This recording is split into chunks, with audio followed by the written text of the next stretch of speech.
Hello friends, नमस्ते, आदाब, सत श्री अकाल। मैं प्रोफेसर दत्तात्रेय घोड़के आप सभी का फिर से एक बार स्वागत करता हूँ आपके चहेते शो में जिसका नाम है रीड विद मी। चलिए कुछ अच्छा सुनते हैं।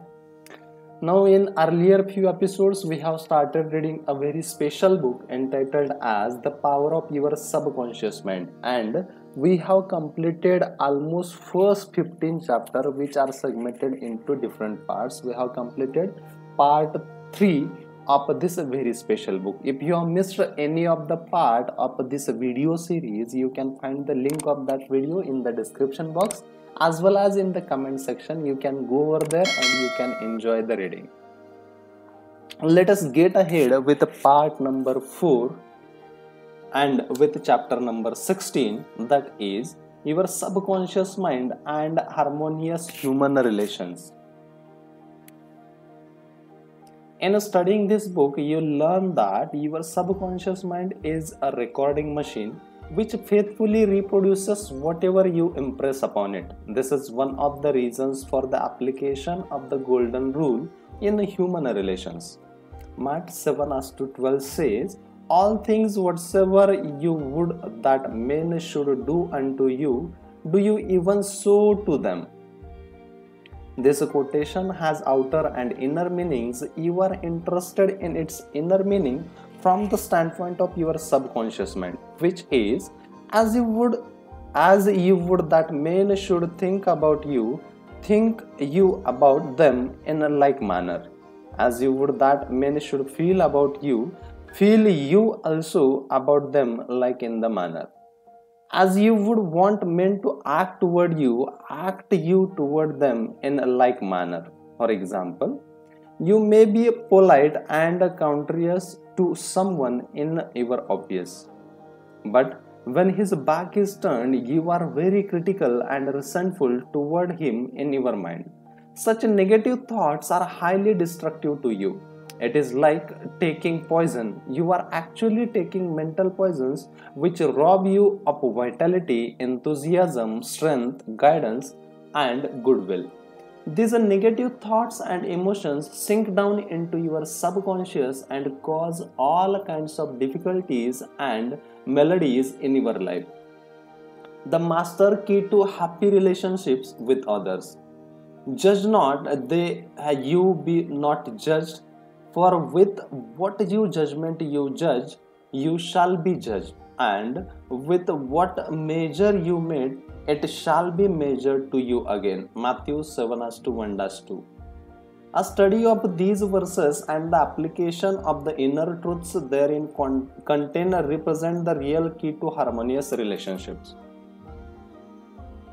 To judge is to think, to arrive at a mental verdict or conclusion in your mind.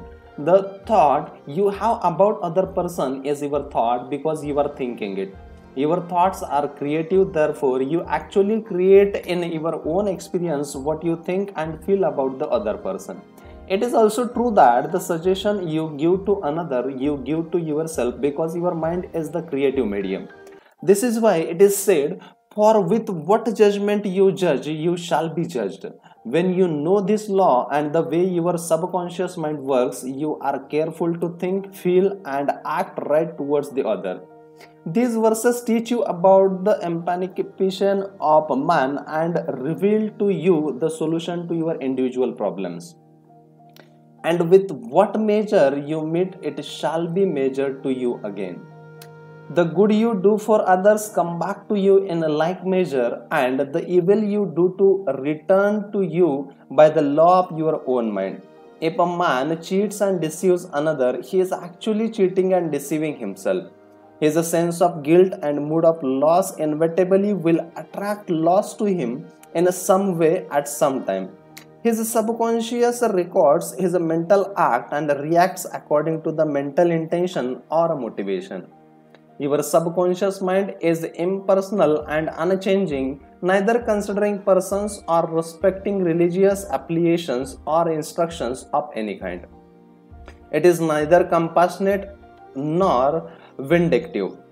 The way you think, feel, and act toward others returns at last upon yourself. The daily headlines made him sick. Begin now to observe yourself. Observe your reactions to people, conditions, and circumstances. How do you respond to the events and the news of the day? It makes no difference if all the other people were wrong and you alone were right. If the news disturbs you, it is your evil because your negative emotions robbed you of peace and harmony. A woman wrote me about her husband saying that he goes into a rage when he reads what certain newspaper columnists write in the newspaper. She added that this constant reaction of anger and a suppressed rage on his part brought on a bleeding ulcer, and his physician recommended an emotional reconditioning. I invited this man to see me and I explained to him the way his mind functions, including how emotionally immature it was to get angry when others write articles with which he disapproves or disagrees. He began to realize that he should give the newspaper man freedom to express himself even though the latter disagreed with him politely, religiously, and in any other way. In the same manner, the newspaper man would give him freedom to write a letter to the newspaper disagreeing with his published statements. He learned that he could disagree without being disagreeable. He awakened to the simple truth that it is never what a person says or does that affects him. It is his reaction to what is said or done that matters.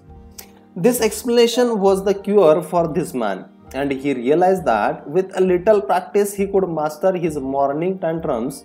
His wife told me subsequently that he laughed at himself and also at what that columnist says. They no longer have a power to disturb, annoy, and irritate him. His ulcers have disappeared due to his emotional poise and serenity. I hate women, but I like men. A private secretary was very bitter towards some of the girls in her office because they were gossiping about her and, as she said, spreading vicious lies about her. She admitted that she did not like women. She said, I hate women, but I like men. I discovered also that she spoke to girls who were under her in the office in a very haughty, imperious, and irritable tone of voice. She pointed out that they took a delight in making things difficult for her. There was a certain pomposity in her way of speaking, and I could see where her tone of voice would affect some people unpleasantly. If all the people in the office or factory annoy you, isn't it a possibility that the vibration, annoyance, and turmoil may be due to some subconscious pattern or mental projection from you? We know that a dog will react furiously if you hate or fear dogs. Animals pick up your subconscious vibrations and react accordingly. Many undisciplined human beings are just as sensitive as dogs, cats, and other animals. I suggested a process of prayer to this private secretary who hated women, explaining to her that when she began to identify herself with spiritual values and commenced to affirm the truths of life, her voice, mannerism, and hatred of women would completely disappear. She was surprised to know that the emotion of hatred shows up in a person's speech, actions, in his writings, and in all phases of his life. She ceased reacting in a typical resentful and angry way. She established a pattern of prayer which she practiced regularly, systematically, and consistently in the office. The prayer was as follows: I think, I speak, and act lovingly, quietly, and peacefully. I now radiate love, peace, tolerance, and kindleness to all the girls who criticized me and gossiped about me. I anchor my thoughts on peace, harmony, and goodwill to all. Whenever I am about to react negatively, I say firmly to myself, I am going to think, speak, and act from the standpoint of the principle of harmony, health, and peace within myself.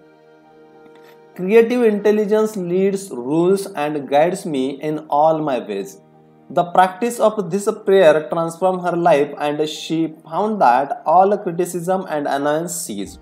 The girls become co-workers and friends along life's journey.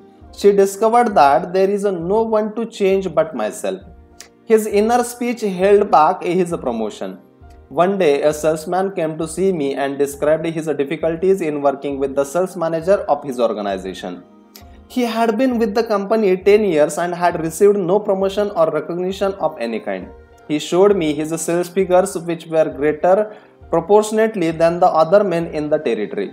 He said that the sales manager did not like him, that he was unjustly treated, and that at conferences the manager was rude to him and at times ridiculed his suggestions.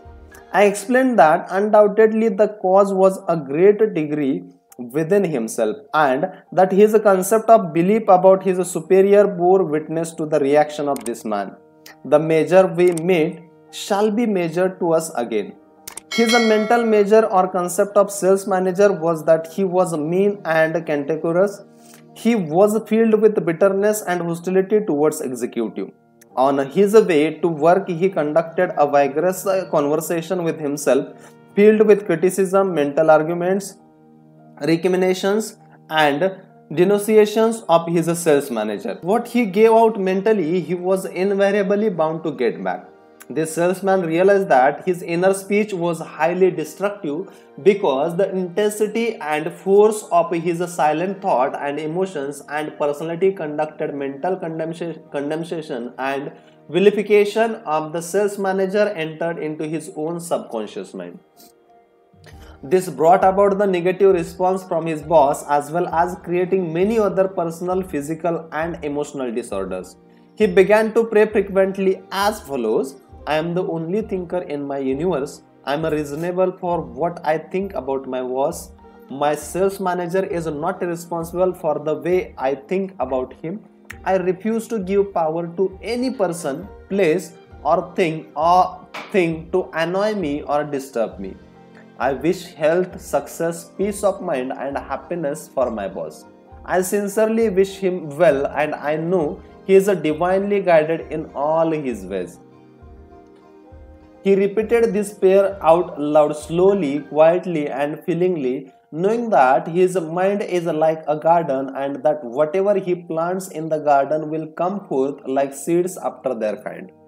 I also taught him to practice mental imaginary prior to sleep. In this way, he imagined that his sales manager was congratulating him on his fine work, on his zeal and enthusiasm, and on his wonderful response from customers. He felt the reality of all this, felt his handshake, heard the tone of his voice, and saw him smile. He made a real mental movie, dramatizing it to the best of his ability. Night after night, he conducted this mental movie, knowing that his subconscious mind was the receptive plate on which his conscious imagery would be impressed.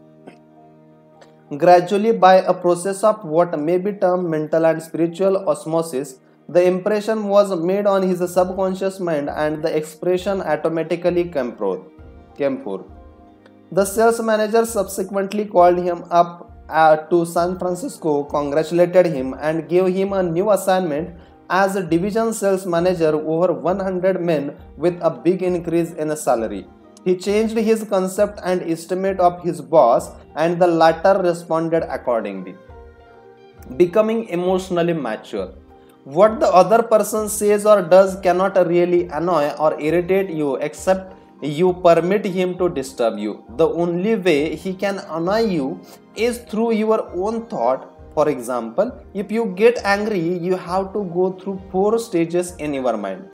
You begin to think about what he said. You decide to get angry and generate an emotion of rage.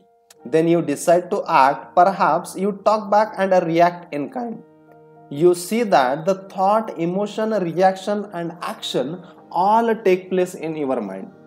When you become emotionally mature, you do not respond negatively to criticism and resentment of others.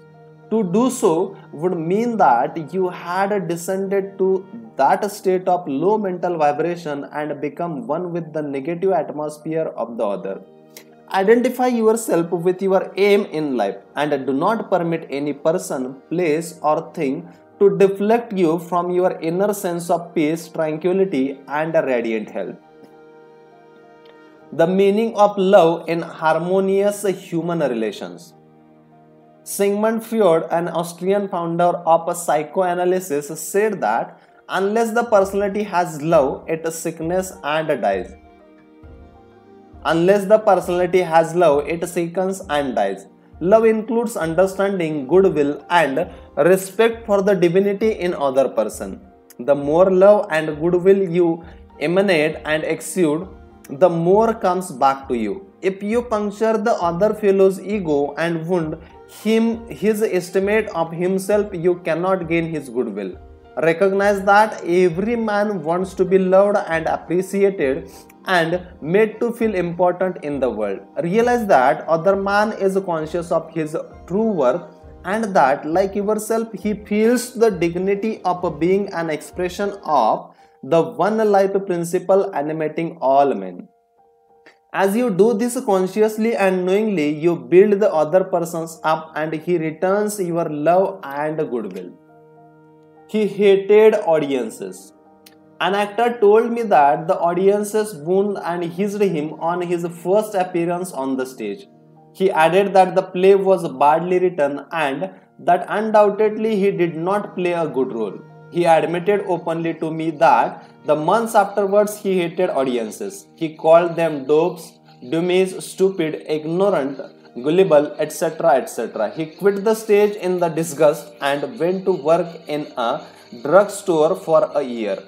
One day, a friend invited him to hear a lecture in a town hall, New York City, on how to get along with ourselves. This lecture changed his life. He went back to the stage and began to pray sincerely for the audience and himself. He poured out love and goodwill every night before appearing on the stage. He made it a habit to claim that the peace of God filled the heart of all present and that all present were lifted up and inspired. During each performance, he sent out love vibrations to the audiences. Today he is a great actor and he loves and respects people. His goodwill and esteem are transmitted to others and are felt by them. Handling difficult people. There are difficult people in the world who are twisted and distorted mentally. They are malconditioned. Many are mental delinquents, argumenting, uncooperative, cantankerous, cynical, and sore on the life. They are sick psychologically. Many people have deformed and distorted minds, probably wrapped during childhood. Many have cognitional deformities. You would not condemn a person who had a tuberculosis, nor should you condemn a person who is mentally ill. No one, for example, hates or resents a hunchback. There are many mental hunchbacks. You should have compassion and understanding. To understand all is to forgive all. Misery loves company. The hateful, frustrated, distorted, and twisted personality is out of tune with the infinite. The resents those who are peaceful, happy, and joyous. Usually he criticizes, condemns, vilifies those who have been very good and kind to him. His attitude is this: why should they be so happy when he is so miserable? He wants to drag them down to his own level. Misery loves company. When you understand this, you remain unmoved, calm, and dispassionate. The practice of empathy in human relations. A girl visited me recently stating that she hated another girl in her office. She gave as her reason that the other girl was prettier, happier, and wealthier than she, and in addition was engaged to the boss of the company where they work. One day after the marriage had taken place, the crippled daughter by a former marriage of the woman whom she hated come into the office. The child put her arms around her mother and said, Mommy, I love my new daddy. Look what he gave me. She showed her mother a wonderful new toy. She said to me, my heart went out to that little girl and I knew how happy she must feel. I got a vision of how happy this woman was. All of a sudden, I felt love for her and I went into the office and wished her all the happiness in the world, and I mean it. In psychological circles today, this is called empathy, which simply means the imaginative projection of your mental attitude into that of another. She projected her mental mood or the feeling of her heart into that of the other woman and began to think and look out through the other woman's brain. She was actually thinking and feeling as the other woman and also as a child. Because she likewise had projected herself into the mind of the child, she was looking out from that vantage point on the child's mother. If tempted to injure or think ill of another, project yourself mentally into the mind of Moses and think from the standpoint of the commandments. If you are prone to be envious, jealous or angry, project yourself into the mind of Jesus and think from the standpoint, and you will feel the truth of words, love you one another. Appeasement never wins. Do not permit people to take advantage of you and gain their point by temper tantrums, crying jacks or so-called heart attacks. These people are dictators who try to enslave you and make you do their bidding. Be firm but kind and refuse to yield. Appeasement never wins. Refuse to contribute to other delinquencies, selfishness and possessiveness. Remember, do that which is right. You are here to fulfill your ideal and remain true to the eternal varieties and spiritual values of life which are eternal. Give no one in all the world the power to deflect you from your goal, your aim in life, which is to express your hidden talent to the world, to serve humanity, and to reveal more and more of God's wisdom, truth, and beauty to all people in the world. Remain true to your ideal. Know definitely and absolutely that whatever contributes to your peace, happiness, and fulfillment must of necessary bless all who walk the earth. The harmony of the part is the harmony of the whole, for the whole is in the part and the part is in the whole. All you owe the other, as Paul says, is love, and love is the fulfilling of the law of health, happiness, and peace of mind. That's it as far as chapter number 16 is concerned. Let us get ahead with profitable pointers in human relations as far as chapter number 16 is concerned. First one, your subconscious mind is a recording machine which reproduces your habitual thinking. Think good of the other and you are actually thinking good about yourself. Second, a hateful or resentful thought is a mental poison. Do not think ill of another, for to do so is to think ill of yourself. You are the only thinker in your universe and your thoughts are creative. Third, your mind is a creative medium, therefore what you think and feel about the other you are bringing to pass in your own experience. This is the psychological meaning of the golden rule. As you would that man should think about you, think you about them in the same manner. Fourth one, to cheat, rob or defraud another brings lack, loss and limitation to yourself. Your subconscious mind records your inner motivations, thoughts and feelings. These being of a negative nature, loss, limitation and trouble come to you in countless ways. Actually, what you do to the other, you are doing to yourself. Fifth one, the good you do, the kindness proffered, the love and goodwill you send forth will all come back to you multiplied in many ways.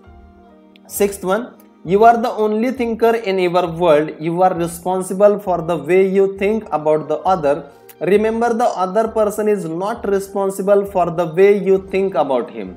Your thoughts are reproduced. What are you thinking now about the other's fellow? 7. Become emotionally mature and permit other people to differ from you. They have a perfect right to disagree with you, and you have the same freedom to disagree with them. You can disagree without being disagreeable. 8. Animals pick up your fear vibrations and snap at you. If you love animals, they will never attack you. Many undisciplined human beings are just as sensitive as dogs, cats, and other animals. 9th one, your inner speech representing your silent thought and feelings is experienced in the reaction of others towards you. 10th one, wish for the other what you wish for yourself. This is the key to harmonious human relations. 11th one, change your concept and estimate of your employer. Feel and know he is practicing the golden rule and the law of love, and he will respond accordingly. 12th one, the other person cannot annoy you or irritate you except you permit him. Your thought is creative. You can bless him. If someone calls you a shunk, you have the freedom to say to the other, God's peace fills your soul. 13. Love is the answer to getting along with others. Love is the understanding, goodwill, and respecting the divinity of the other. 14th one, you should not hate a hunchback or cripple. You would have compassion and understanding for mental hunchbacks who have been conditioned negatively. To understand all is to forgive all. 15th one, rejoice in the success, promotion, and good fortune of other. In doing so, you attract good fortune to yourself. 16th one, never yield to emotional scene and tantrums of others. Appeasement never wins. Do not be a doormat. Adhere to that which is right. Stick to your ideal, knowing that the mental outlooks which gives you peace, happiness, and joy is right, good, and true. What blesses you blesses all. And finally, 17th one, all you owe any person in the world is love, and love is wishing for everyone what you wish for yourself. Health, happiness, and all the blessings of life. Let us get ahead with chapter number 17, how to use your subconscious mind for forgiveness. Life pays no favorites. God is life, and this life principle is flowing through you this moment. God loves to express himself as harmony, peace, beauty, joy, and abundance through you.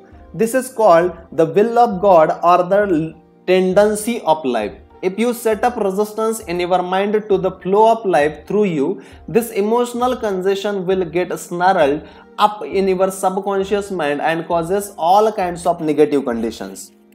God has nothing to do with unhappy or chaotic conditions in the world. Man's negative and destructive thinking brings about all these conditions.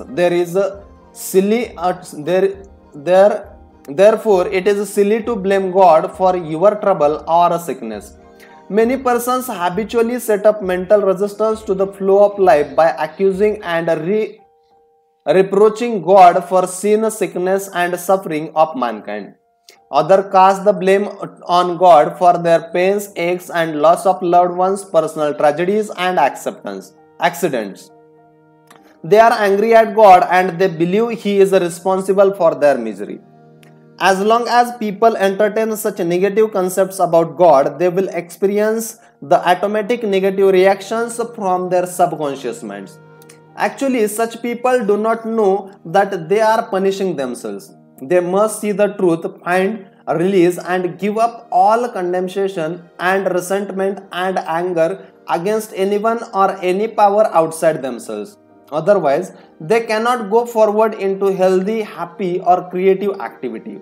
The minute these people entertain a God of love in their minds and hearts, and when they believe that God is their loving Father who watches over them, cares for them, guides them, sustains and strengthens them, this concept and belief about God or the life principle will be accepted by their subconscious mind, and they will find themselves blessed in countless ways. Life always forgives you. Life forgives you when you cut your finger. The subconscious intelligence within you sets about immediately to repair it. New cells build bridges over the cut. Should you take some tainted food by error, life forgives you and causes you to regurgitate it in order to preserve you. If you burn your hand, the life principle reduces the edema and congestion and gives you new skin tissues and cells. Life holds no grudges against you and it always forgiving you. Life brings you back to health, vitality, harmony and peace. If you cooperate by thinking in harmony with nature, negative, hurtful memories, bitterness and ill will clutter up and impede the free flow of the life principle in you. How he banished that feeling of guilt.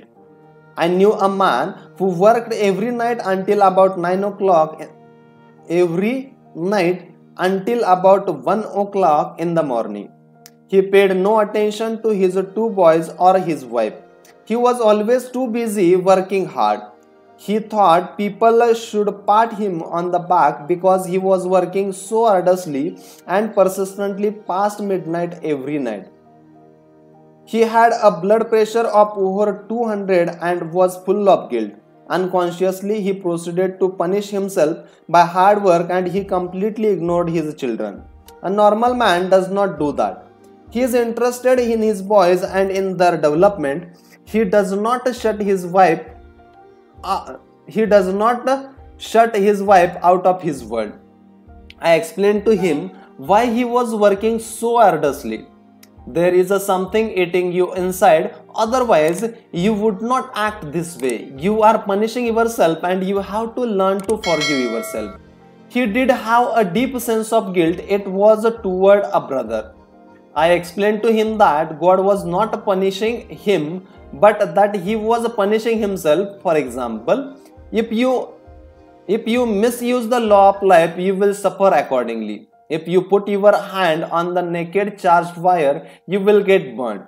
The forces of nature are not evil. It is your use of them that determines whether they have a good or evil effect. Electricity is not evil. It depends upon how you use it, whether to burn down a structure or light up a home. The only sin is ignorance of the law, and the only punishment is the automatic reaction of man's misuse of the law. If you misuse the principle of chemistry, you may blow up the office or factory. If you strike your hand on a board, you may cause your hand to bleed. The board is not for that purpose. Its purpose may be to lean upon or to support your feet. This man realized that God does not condemn or punish anyone and that all his suffering was due to the reaction of his subconscious mind to his own negative and destructive thinking. He had cheated his brother at one time and the brother had now passed on. Still he was full of remorse and guilt. I asked him, would you cheat your brother now? He said no. Did you feel you were justified at the time? He replies, yes.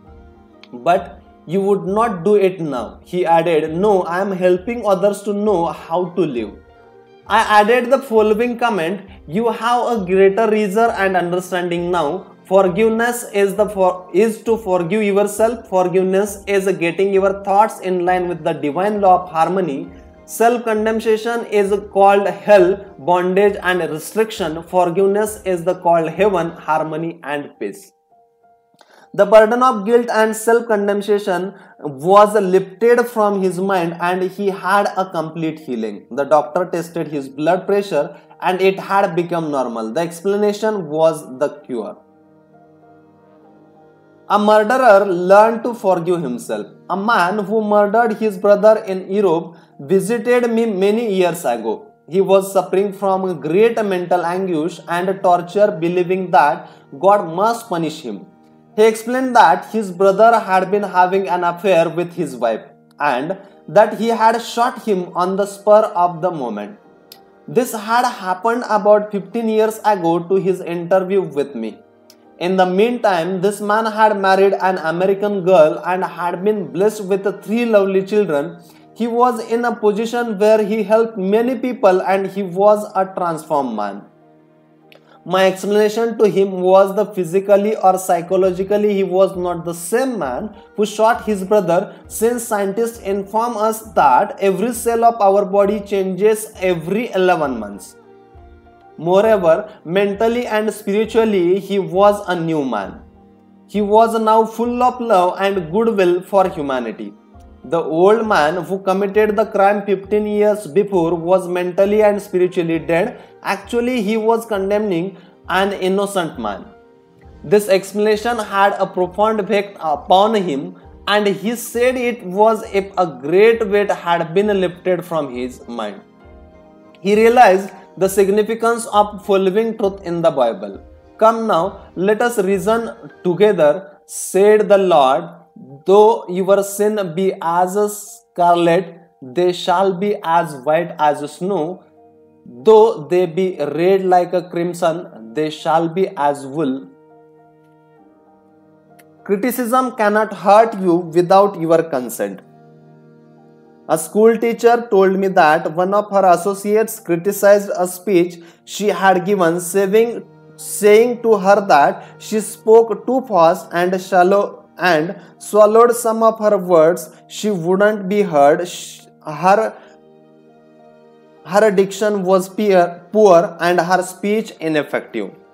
This teacher was furious and full of resentment towards her critic. She admitted to me that the criticisms were just. Her first reaction was really childish, and she agreed that the latter was really a blessing and a marvelous corrective. She proceeded immediately to supplement her deficiencies in her speech by enrolling in a course in the public speaking at a city college. She wrote and thanked the writer of the note for her interest, expressing appreciation for her conclusions and findings, which enabled the teacher to correct the matter at once. How to be compassionate? Suppose none of the things mentioned in the latter had been true of the teacher, the latter would have realized that her class material had upset and prejudices, superstitions, a narrow secretion of beliefs of the writer of the note, and that a psychologically ill person was simply pouring forth her resentment because a psychological boil had been hurt. To understand this fact is to be compassionate. The next logical step would be to pray for the other person's peace, harmony, and understanding. You cannot be hurt when you know that you are a master of your thoughts, reactions, and emotions. Emotions follow thoughts, and you have the power to reject all thoughts which may disturb or upset you. Left at altar. Some years ago, I visited a church to perform a marriage ceremony. The young man did not appear, and at the end of 2 hours, the bride to be shed a few tears and then said to me, I prayed for divine guidance. This might be the answer, for he never failed. That was her reaction, faith in God and all things good. She had no bitterness in her heart because, as she said, it must not have been a right action because my prayer was for a right action for both of us. Someone else having a similar experience would have gone into a tantrum, had an emotional fit, required sedation, and perhaps needed hospitalization. Tune in with the infinite intelligence within your subconscious depths, trusting the answer in the same way that you trusted your mother when she held you in her arms. This is how you can acquire poise and mental and emotional health. It is wrong to marry, sex is evil, and I am evil. Some time ago, I talked to a young lady aged 22. She was taught that it was a sin to dance, to play cards, to swim, and to go out with men. She was threatened by her mother, who told her she should burn eternally in hellfire if she disobeyed her will and her religious teachings. This girl wore a black dress and black stockings.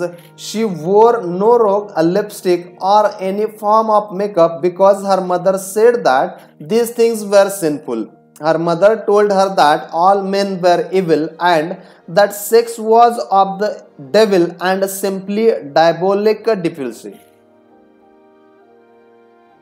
This girl had to learn how to forgive herself as she was full of guilt. To forgive means to give for. She had to give up all these false beliefs for the truths of life and a new estimate of herself. When she went out with young men in the office where she worked, she had a deep sense of guilt and thought that God would punish her. Several eligible young men proposed to her, but she said to me, "It was wrong to marry, sex is evil and I am evil." This was her conscience or early conditioning speaking. She came to me once weekly for about 10 weeks and I taught her the workings of a conscious and subconscious mind as set forth in this book. This young girl gradually came to see that she had been completely brainwashed, mesmerized and conditioned by an ignorant, superstitious, bigoted and frustrated mother. She broke away completely from her family and started to live a wonderful life. At my suggestion, she dressed up and had her hair attended to. She took lessons in dancing from a man and she also took driving lessons. She learned to swim, play cards and had a number of dates. She began to love She prayed for a divine companion by claiming that infinite spirit would attract to her a man who harmonized with her thoroughly. Eventually, this came to pass as she left my office. One evening, there was a man waiting to see me and I casually introduced them. They are now married and harmonize with each other perfectly. Forgiveness is necessary for healing. And when you stand praying, forgive if you have aught against any. Forgiveness of others is essential to mental peace and radiant health. You must forgive everyone who has ever hurt you if you want perfect health and happiness. Forgive yourself by getting your thoughts in harmony with the divine law and order. You cannot really forgive yourself completely until you have forgiven others first. To refuse to forgive yourself is nothing more or less than spiritual pride or ignorance. In the psychosomatic field of medicine today, it is being constantly stressed that resentment, condemnation of others, remorse and hostility are behind a host of maladies ranging from arthritis to cardiac disease. They point out that these sick people who were hurt, mistreated, deceived or injured were full of resentment and hatred for those who hurt them. This caused inflamed and festering wounds in their subconscious minds. There is only one remedy. They have to cut out and discard their hurts, and the one and only sure way is by forgiveness. Forgiveness is love in action. The essential ingredient in the art of forgiveness is the willingness to forgive. If you sincerely desire to forgive the other, you are 51% over the hurdle. If I feel sure you know that to forgive the other does not necessarily mean that you like him or want to associate with him. You cannot be compelled to like someone, neither can a government legislate goodwill, love, peace or tolerance. It is quite impossible to like people because someone in Washington issues an edict to that effect. We can, however, love people without liking them. The Bible says, "Love you one another." This anyone can do who really wants to do it. Love means that you wish for the other's health, happiness, peace, joy and all the blessings of life. There is only one prerequisite, and that is sincerity. You are not being magnanimous when you forgive. You are really being selfish, because what you wish for the other, you are actually wishing for yourself. The reason is that you are thinking it and you are feeling it. As you think and feel, so are you. Could anything be simpler than that? Technique of forgiveness. The following is a simple method which works wonders in your life as you practice it. Quiet your mind, relax and let go. Think of God and His love for you and then affirm, I fully and freely forgive. Mention the name of the offender. I release him mentally and spiritually. I completely forgive everything connected with the matter in question. I am free and he or she is free. It is a marvelous feeling. It is my day of general amnesty. I release anybody and everybody who has ever hurt me, and I wish for each and everyone health, happiness, peace and all the blessings of life. I do this freely, joyously, lovingly, and whenever I think of person or persons who hurt me, I say, I have released you and all the blessings of life are yours. I feel free and you are free. It is wonderful. The great secret of true forgiveness is that once you have forgiven the person, it is unnecessary to repeat the prayer. Whenever the person comes to your mind or the particular hurt happens to enter your mind, wish the delinquent well and say, peace be to you. Peace be to you. Do this as often as thought enters your mind. You will find that after a few days, the thought of the person or experience will return less and less often until it fades into nothingness. The acid test for forgiveness. There is an acid test for gold. There is also an acid test for forgiveness. If I should tell you something wonderful about something who has wronged you, cheated you or defrauded you, and you sizzled at hearing the good news about this person, and roots of hatred would still be in your subconscious mind and playing havoc with you. Let us suppose you had a painful abscess on your jaw a year ago and you told me about it. I would casually ask you if you had any pain now. You would automatically say, of course not, I have a memory of it but no pain. This is the whole story. You may have a memory of the incident but no sting or hurt anymore. This is the acid test and you must meet it psychologically and spiritually, otherwise you are simply deceiving yourself and not practicing the true art of forgiveness. To understand all is to forgive all.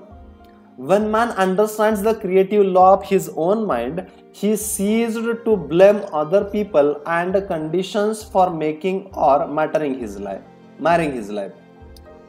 He knows that his own thoughts and feelings create his destiny. Furthermore, he is aware that externals are not the causes and conditioners of his life and his experiences.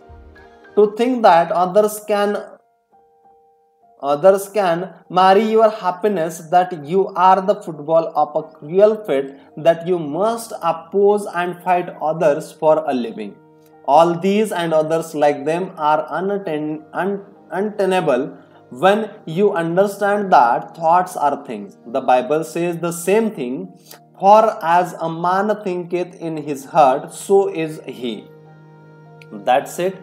As far as chapter number 17 is concerned, let us get ahead with a summary of your aids to forgive from chapter number 17. First one, God or life is no respecter of a person. Life plays no favorites. Life or God seems to favor you when you align yourself with the principle of harmony, health, joy and peace. Second one, God or life never sends disease, sickness, accident or suffering. We bring these things on ourselves by our own negative destructive thinking. Based upon the law, as we sow, so shall we reap. Third, your concept of God is the most important thing in your life. If you really believe in a God of love, your subconscious mind will respond in countless blessings to you. Believe in a God of love. Fourth one, life or God holds no grudge against you. Life never condemns you. Life heals a severe cut on your hand. Life forgives you if you burn your finger. It reduces the edema and restores the part to wholeness and perfection. Fifth, your guilt complex is a false concept of God and life. God or life does not punish or judge you. You do this to yourself by your false beliefs, negative thinking, and self-condemnation. Sixth one, God or life does not condemn or punish you. The forces of nature are not evil. The effect of their use depends on how you use the power within you. You can use electricity to kill someone or to light the house. You can use the water to drown a child or quench his thirst. Good and evil comes right back to the thought and purpose in man's own mind. Seventh one, God or life never punishes. Man punishes himself by his false concepts of God, life, and the universe. His thoughts are creative and he creates his own misery. Eighth one, if another criticizes you and these faults are within you, rejoice, give thanks, and appreciate the comments. This gives you the opportunity to correct the particular fault. Ninth one, you cannot be hurt by criticism when you know that you are master of your thoughts, reactions, and emotions. This gives you the opportunity to pray and bless the other, thereby blessing yourself. 10th one, when you pray for guidance and right action, take what comes, realize it is good and very good, then there is no cause for self-pity, criticism, or hatred. 11th one, there is nothing good or bad, but thinking makes it so. There is no evil in sex, the desire for food, wealth, or true expression. It depends on how you use these urges, desires, or aspirations. Your desire for food can be met without killing someone for a loaf of bread. 12th, resentment, hatred, ill will, and hostility are behind a host of maladies. Forgive yourself and everybody else by pouring out love, life, joy, and goodwill to all those who have hurt you. Continue until such time as you meet them in your mind and you are at peace with them. 13th one, to forgive is to give something for. Give love, peace, joy, wisdom, and all the blessings of life to the other until there is no sting left in your mind. This is really the acid test of forgiveness. And finally, 14th one, let us suppose you had an abscess in your jaw about a year ago. It was very painful. Ask yourself if it is painful now. The answer is in the negative. Likewise, if someone has hurt you, lied about and vilified you, and said all manner of evil about you, is your thought of that person negative? Do you sizzle when he or she comes into your mind? If so, the roots of hatred are still there, playing havoc with you and your good. The only way is to wither them with love by wishing for the person all the blessings of life until you can meet the person in your mind and you can sincerely react with a benediction of peace and goodwill. This is the meaning of forgive until 70 times 7. Let us get ahead with chapter number 18. How your subconscious removes mental blocks. The solution lies within the problem. The answer is in every question. If you are presented with a difficult situation and you cannot see your way clear, and the best procedure is to assume that infinite intelligence within your subconscious minds knows all and sees all, has the answer and is revealing it to you now. Your new mental attitude that the creative intelligence is bringing about a happy solution will enable you to find the answer. Rest assured that such an attitude of mind would bring order, peace, meaning to all your undertakings. How to break or build a habit. You are a creature of a habit. Habit is the function of your subconscious mind. You learn to swim, ride a bicycle, dance and drive a car by consciously doing these things over and over again until they established tracks in your subconscious mind. Then the automatic habit action of your subconscious mind took over. This is sometimes called second nature, which is a reaction of your subconscious mind to your thinking and acting. You are free to choose a good habit or a bad habit. If you repeat a negative thought or act over a period of time, you will be under the compulsion of a habit. The law of your subconscious is a compulsion.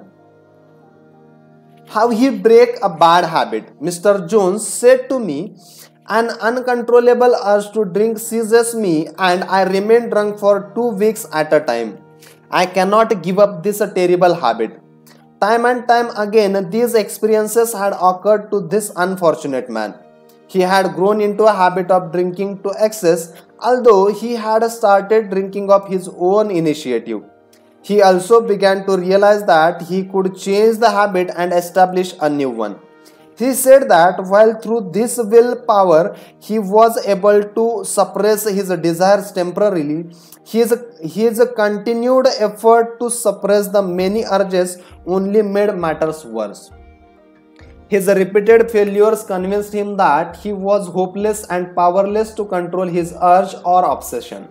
This idea of being powerless operated as a powerful suggestion to his subconscious mind and aggravated his weakness, making his life a succession of failures.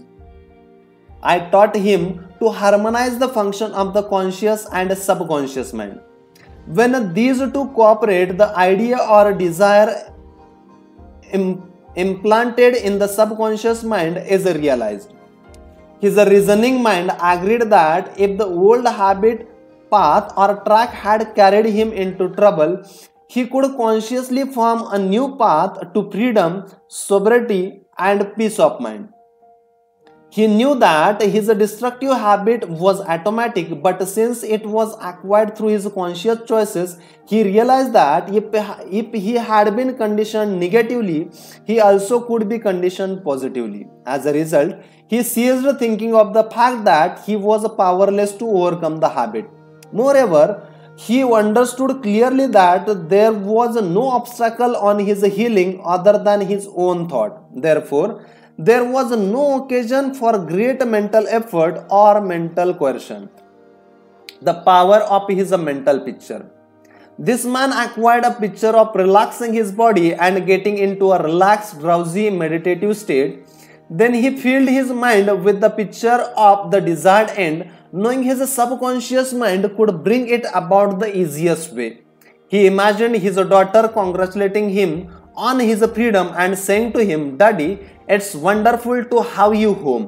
He had lost his family through drink. He was not allowed to visit them and his wife would not speak to him.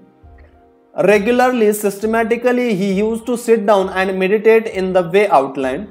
When his attention wandered, he made it a habit to immediately recall the mental picture of his daughter with her smile and the scene of his home enlivened by her cheerful voice.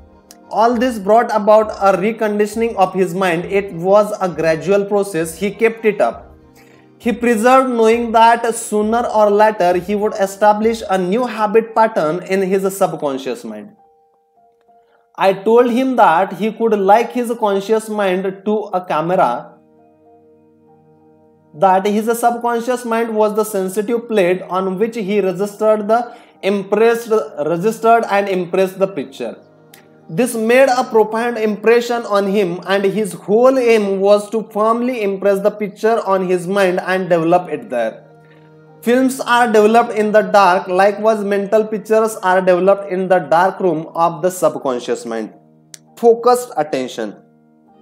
Realizing that his conscious mind was simply a camera, he used no effort. There was no mental struggle. He quietly adjusted his thoughts and focused his attention on the scene before him until he gradually became identified with the picture.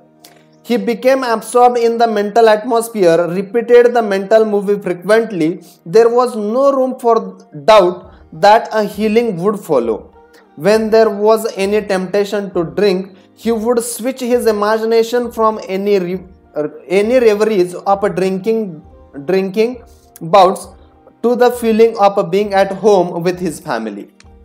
He was successful because he confidently expected to experience the picture he was developing in his mind. Today, he is a president of a multi-million-dollar concern and is radiantly happy. He said a jinx was following him.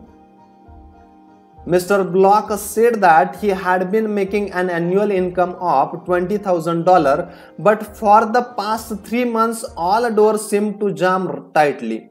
He brought clients up to the point where they were about to sign on the dotted line, and then at 11th hour, the door closed. He added that perhaps a jinx was following him. In discussing the matter with Mr. Block, I discovered that 3 months previously he had become very irritated, annoyed, resentful towards a dentist who, after he had promised to sign a contract, had withdrawn at the last moment. He began to live in the unconscious fear that other clients would do the same, thereby setting up a history of frustration, hostility, and obstacles. He gradually built up in his mind a belief in obstruction and last-minute cancellation until a vicious circle had been established.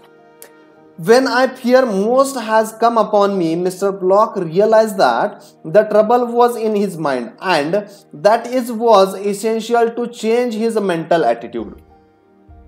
His run of so-called misfortune was broken in following way. I realize I am one with the infinite intelligence of my subconscious mind, which knows no obstacles, difficulties, and delays. I live in the joyous expectancy of the best. My deeper-minded response to my thoughts. I know that the work of the infinite power of my subconscious cannot be hindered. Infinite intelligence always finishes successfully whatever it begins. Creative wisdom works through me, bringing all my plans and purposes to completion.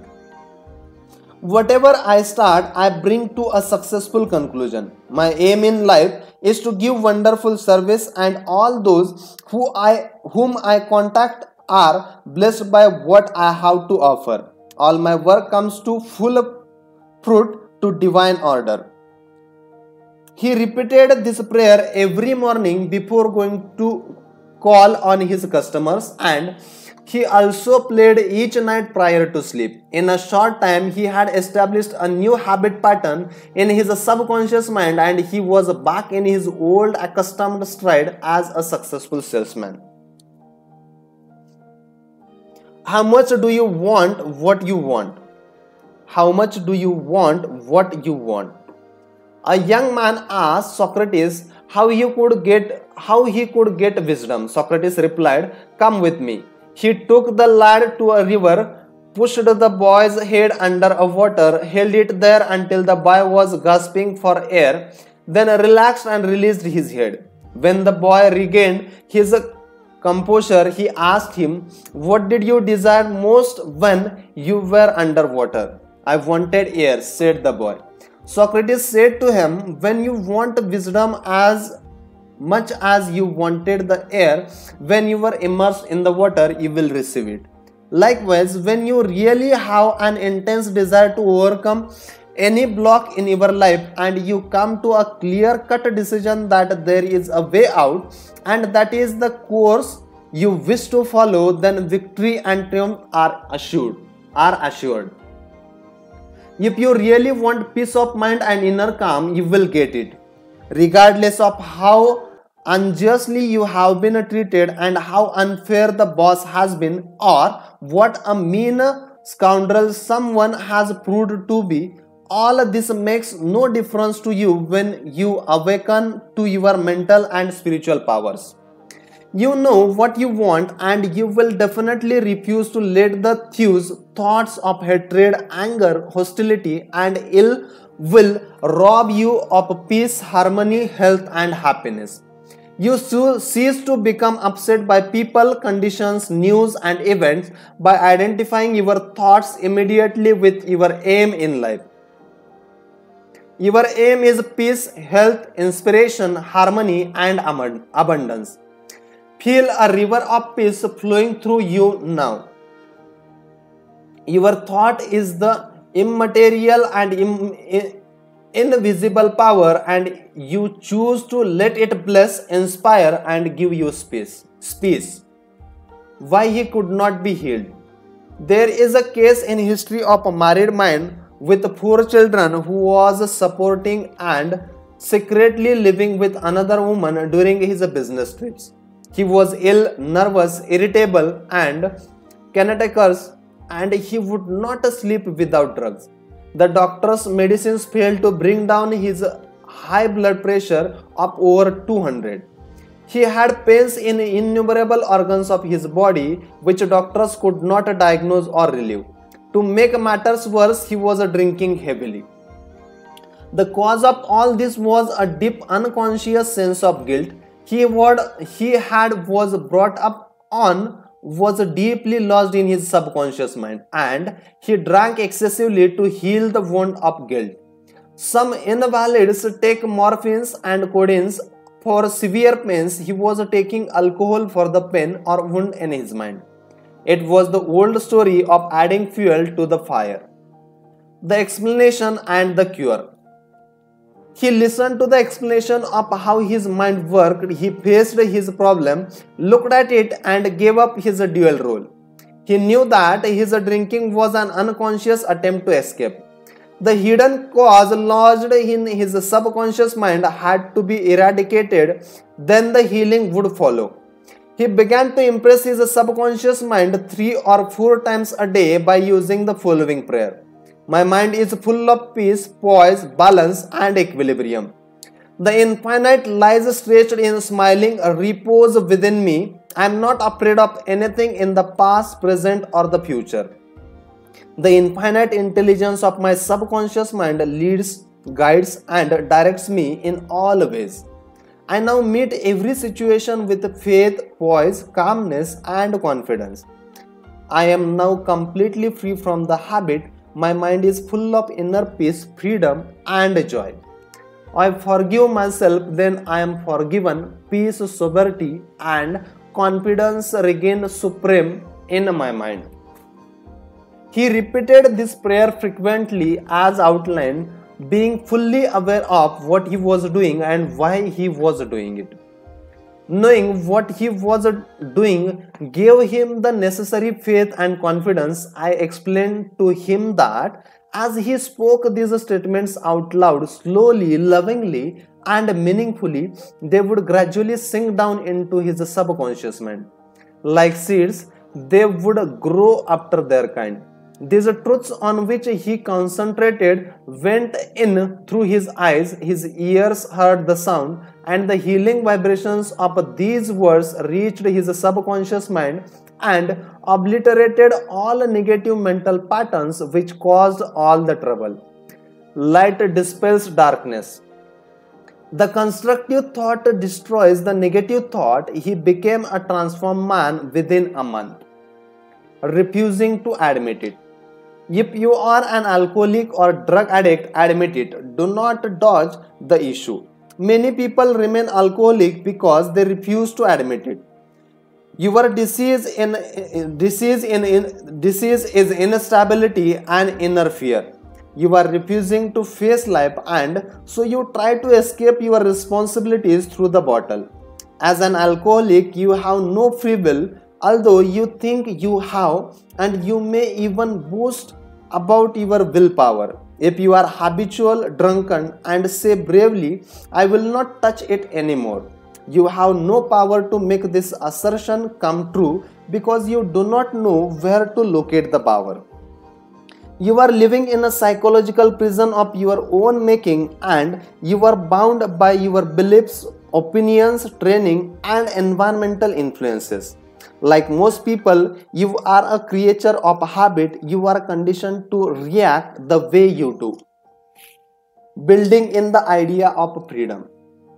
You can build the idea of freedom and peace of mind into your mentality so that it reaches your subconscious depths. The latter, being all powerful, will free you from all desire for alcohol. Then you will have the new understanding of how your mind works, and you can truly back up your statement and prove the truth to yourself. 51% healed. If you have a keen desire to free yourself from any destructive habit, you are 51% healed already. When you have a greater desire to give up the bad habit than to continue it, you will not experience too much difficulty in gaining complete freedom. Whatever thought you anchor the mind upon, the latter magnifies. If you engage the mind on a concept of freedom from the habit, and peace of mind, and if you keep it focused on this new direction of attention, you generate feelings and emotions which gradually emotionalize the concept of freedom and peace. Whatever idea you emotionalize is accepted by your subconscious and brought to pass. The law of substitution. Realize that something good can come out of your suffering. You have not suffered in vain. However, it is foolish to continue to suffer. If you continue as an alcoholic, it will bring about a mental and physical deterioration and decay. Realize that the power in your subconscious is backing you up. Even though you may be seized with melancholia, you should begin to imagine the joy of freedom that is in store for you.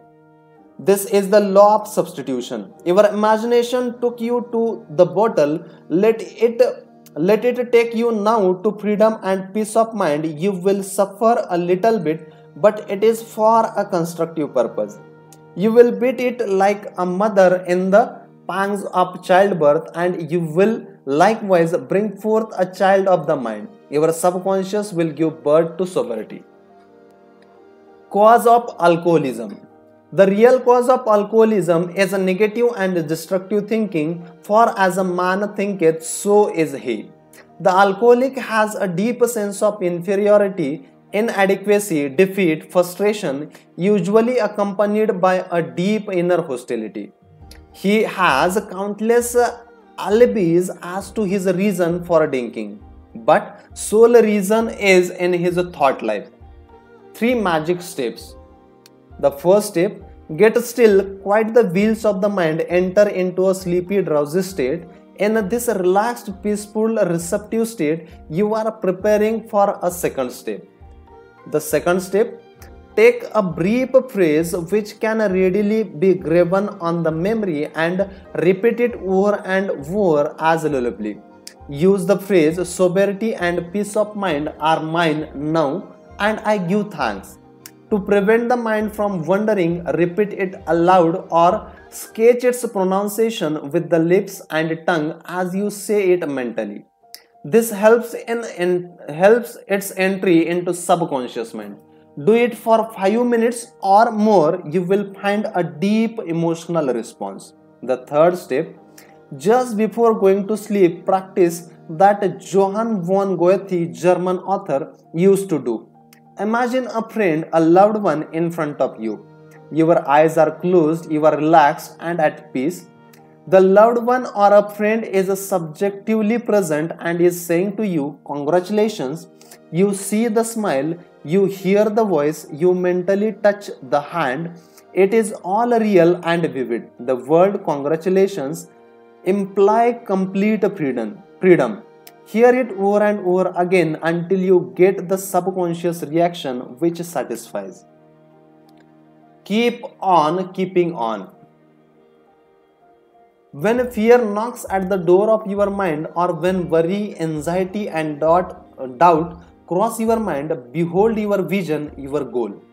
Think of the infinite power within your subconscious mind which you can generate by your thinking and imagining. And this will give you confidence, power and courage. Keep on, persevere until the day breaks and the shadows flee away.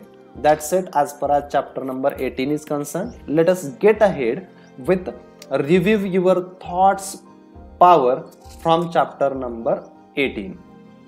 First one, the solution lies within the problem. The answer is in every question.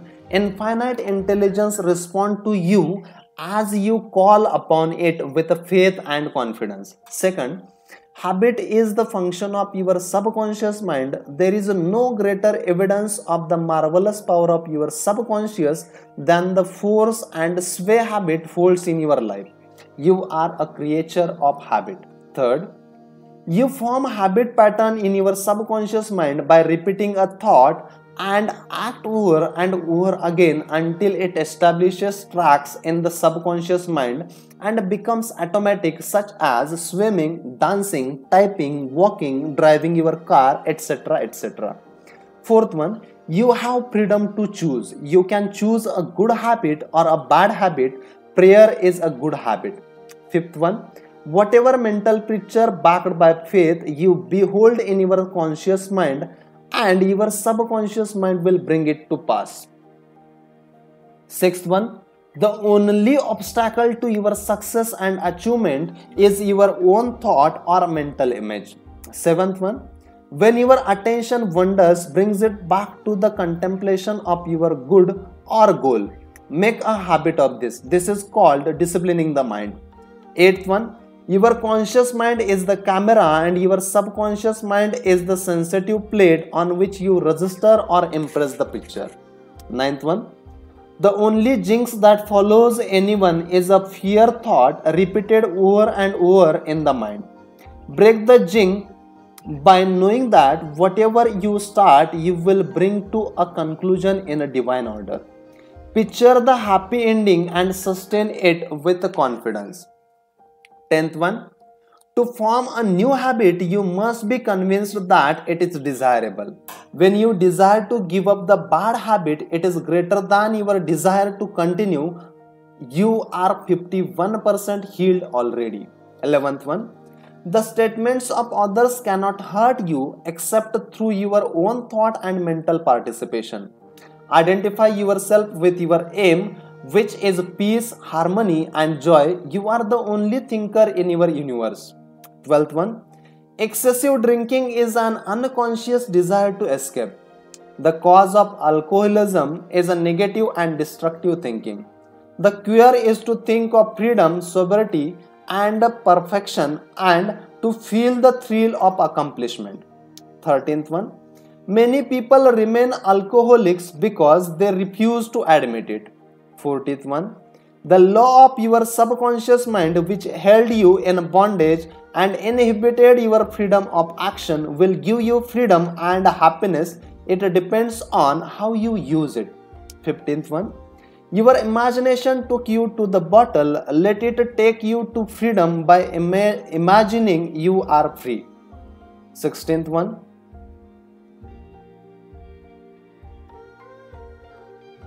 the real cause of alcoholism is a negative and destructive thinking. As a man thinketh is in his heart, subconscious mind, so is he. And finally, 17th one, when fear knocks at the door of your mind, let faith in God and all things good open the door. Let us get ahead with chapter number 19, how to use your subconscious mind to remove fear. One of our students told me that he was invited to speak at a banquet.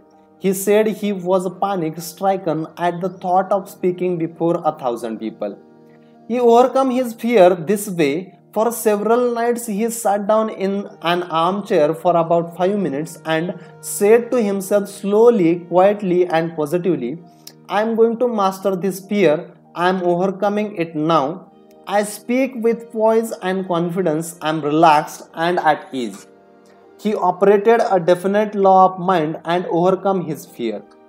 The subconscious mind is amenable to suggestion and is controlled by suggestion. When you still your mind and relax, the thoughts of your conscious mind sink down into the subconscious through a process similar to osmosis, whereby fluids separated by a porous membrane intermingle As these positive seeds or thoughts sink into the subconscious area, they grow after their kind and you become poised, serene and calm. Man's greatest enemy. It is said that fear is the man's greatest enemy. I need to repeat that.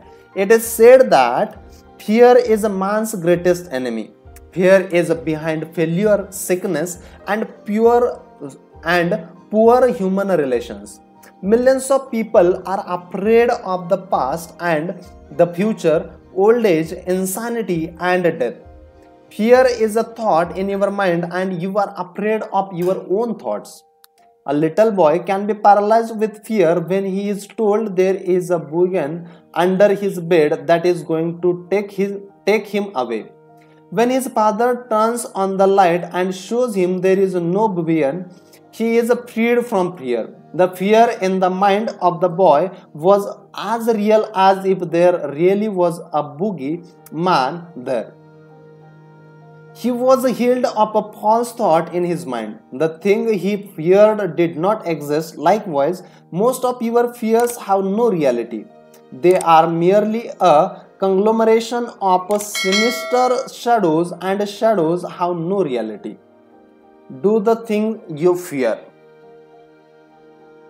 Ralph Emerson, philosopher and poet, said, "Do the things you are afraid to do, and the death of fear is certain." There was a time when the writer of this chapter was filled with the unutterable fear when standing before an audience. The way I overcome it was to stand before the audience, do the things I was afraid to do, and the death of fear was certain. When you affirm positively that you are going to master your fears and you come to a definite decision in your conscious mind, you release the power of subconscious which flows in response to the nature of your thought. Banishing stage fright. A young lady was invited to an auditorium. She had been looking forward to the interview. However, on 3 previous occasions, she had failed miserably due to stage fright.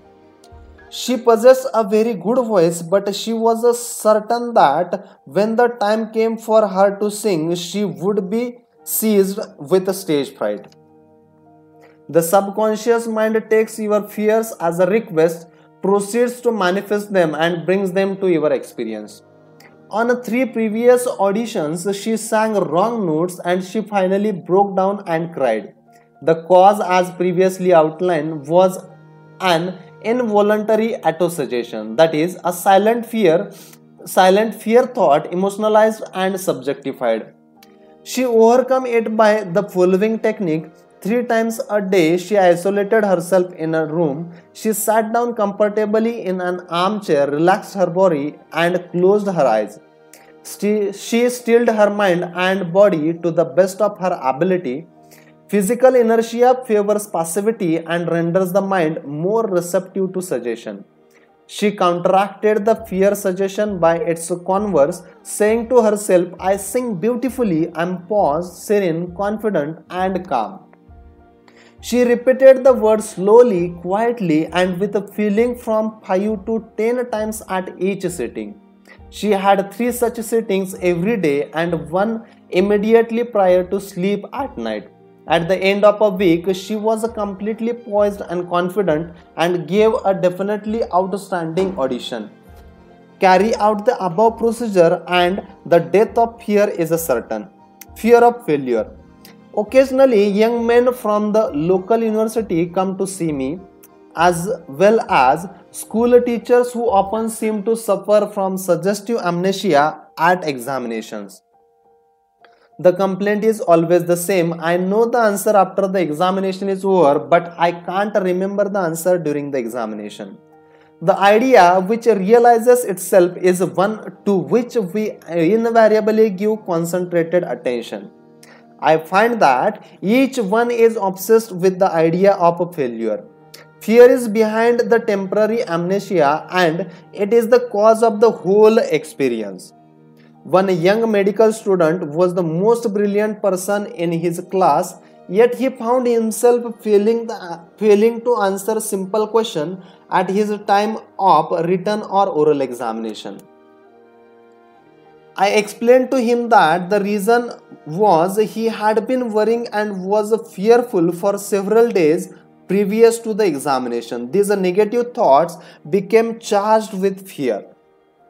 Thoughts enveloped in the powerful emotion of fear are realized in the subconscious mind. In other words, this young man was requesting his subconscious mind to see to it that he failed, and that is exactly what it did. On the day of the examination, he found himself stricken with what is called in a psychological circles suggestive amnesia.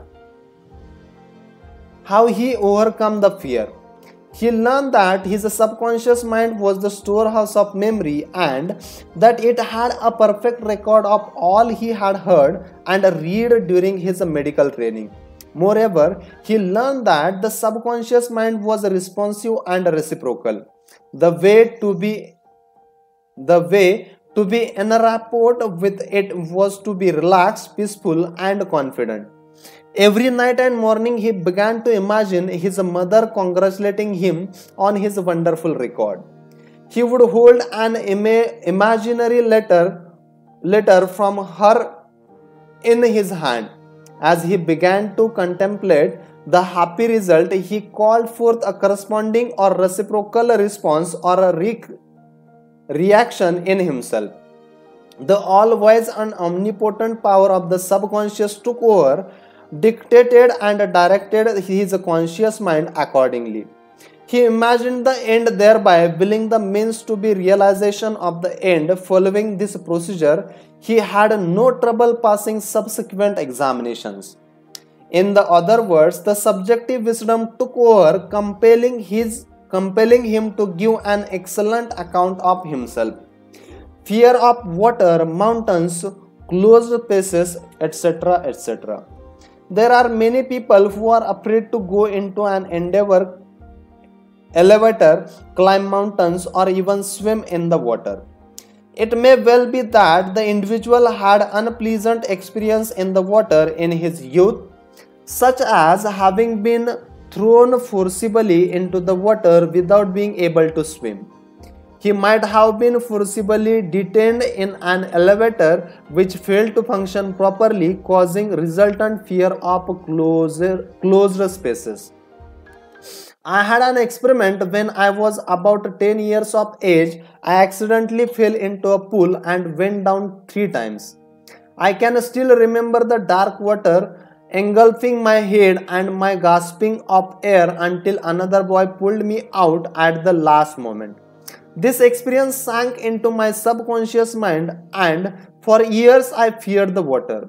An elderly psychologist said to me, Go down to the swimming pool, look at water and say out loud in a strong tone, I am going to master you. I can dominate you.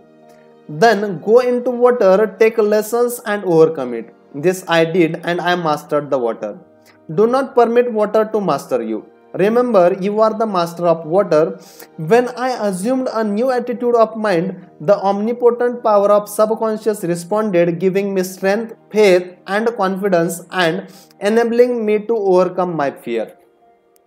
Master technique for overcoming any particular fear. The following is a process and technique for overcoming fear which I teach from the platform. It works like a charm. Try it. Suppose you are afraid of the water, a mountain, an interview, an audition, or you fear closed spaces. If you are afraid of swimming, begin now to sit still for 5 or 10 minutes 3 or 4 times a day and imagine you are swimming. Actually, you are swimming in your mind. It is a subjective experience. Mentally, you have projected yourself into the water. You feel a chill of the water and the movement of your arms and legs. It is all real, vivid and joyous activity of the mind. It is not ideal daydreaming, for you know that what you are experiencing in your imagination will be developed in your subconscious mind. Then you will be compelled to express the image and likewise of the picture you impressed on your deeper mind. This is the law of the subconscious. You could apply the same technique if you are afraid of mountains or high places. Imagine you are climbing the mountain. Feel the reality of it all. Enjoy the scenery, knowing that as you continue to do this mentality, you will do it physically with ease and comfort. He blessed the elevator. I knew an executive of a large corporation who was terrified to ride in an elevator. He would walk up 5 flights upstairs on his office every morning. He said that he began to bless the elevator every night and several times a day. He finally overcome his fear. This was how he blessed an elevator. The elevator in our building is a wonderful idea. It came out of a universal mind. It is a boon and a blessing to all our employees. It gives a wonderful service.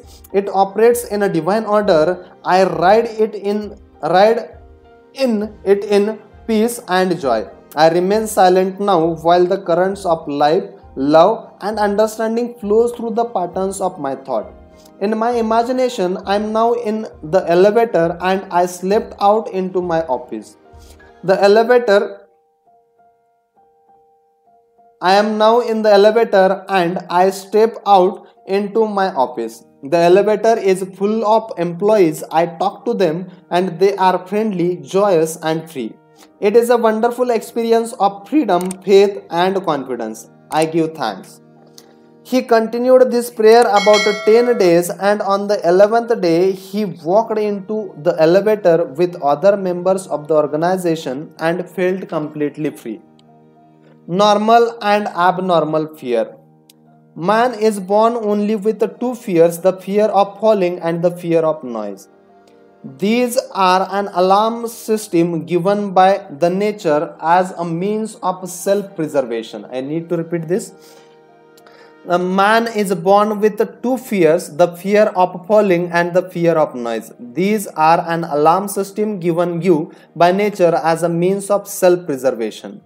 Normal fear is good. You hear an automobile coming down the road and you step aside to survive. The momentary fear of being run over is overcome by your action. All other fears were given to you by parents, relatives, teachers and all those who influenced your early years. Abnormal fear.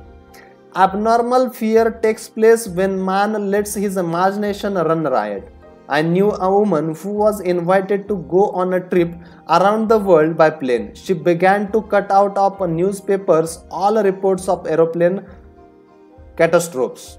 She pictured herself going down in the ocean, being drowned, etc. This is abnormal fear. Had she persisted in this, she would undoubtedly have attracted what she feared most. Another example of abnormal fear is that of a businessman in New York City who was very prosperous and successful. He had his own private mental motion picture of which he was the director. He would run this mental movie of failure, bankruptcy, empty shelves and no bank balance until he sank into a deep depression. He refused to stop this morbid imagery and kept reminding his wife that this can't last, there will be a recession. And I feel sure we will go bankrupt, etc. etc. His wife told me that he finally did go into bankruptcy and all the things he imagined and feared came to pass. The things he feared did not exist, but he brought them to pass by constantly fearing, believing, and expecting financial disaster. Job said, "The thing I feared has come upon me." I need to repeat this. Job said, "The thing I feared has come upon me." There are people who are afraid that something terrible will happen to their children and that some dread catastrophe will befall them. When they read about an epidemic or a rare disease, they live in the fear that they will catch it, and some imagine they have the disease already. All this is abnormal fear. The answer to abnormal fear: move mentally to opposite. To stay at the extreme of fear is a stagnation plus mental and physical deterioration. When fear arises, there immediately comes with a desire for something opposite to the thing of fear. Place your attention on the thing immediately desired, get absorbed and engrossed in your desire, knowing that the subjective always overturns the objective. This attitude will give you confidence and lift your spirit. The infinite power of your subconscious mind is moving on your behalf and it cannot fail. Therefore, peace and assurance are yours. Examine your fears. The president of a large organization told me that when he was a salesman, he used to walk around the block 5 or 6 times before he called on a customer. The sales manager came along one day and said to him, "Don't be afraid of boogeyman behind the door. There is no boogeyman, it is a false belief." The manager told him that whenever he looked at his own fears, he started them in the face and stood up to them, looking them straight in the eye. Then they faded and shrank into insignificance. He landed in the jungle. A chaplain told me of his experience in the Second World War. He had a parachute from a damaged plane and landed in the jungle. He said he was frightened, but he knew there were 2 kinds of fear, normal and abnormal, which we have previously pointed out. He decided to do something about fear immediately and began to talk to himself, saying, "John, you can't surrender to your fear. Your fear is a desire for safety and security and a way out." He began to claim infinite intelligence which guides the planes in their courses is now leading and guiding me out of this jungle. He kept saying this out loud to himself for 10 minutes or more. Then he added, "Something began to stir inside me. A mood of confidence began to seize me and I began to walk.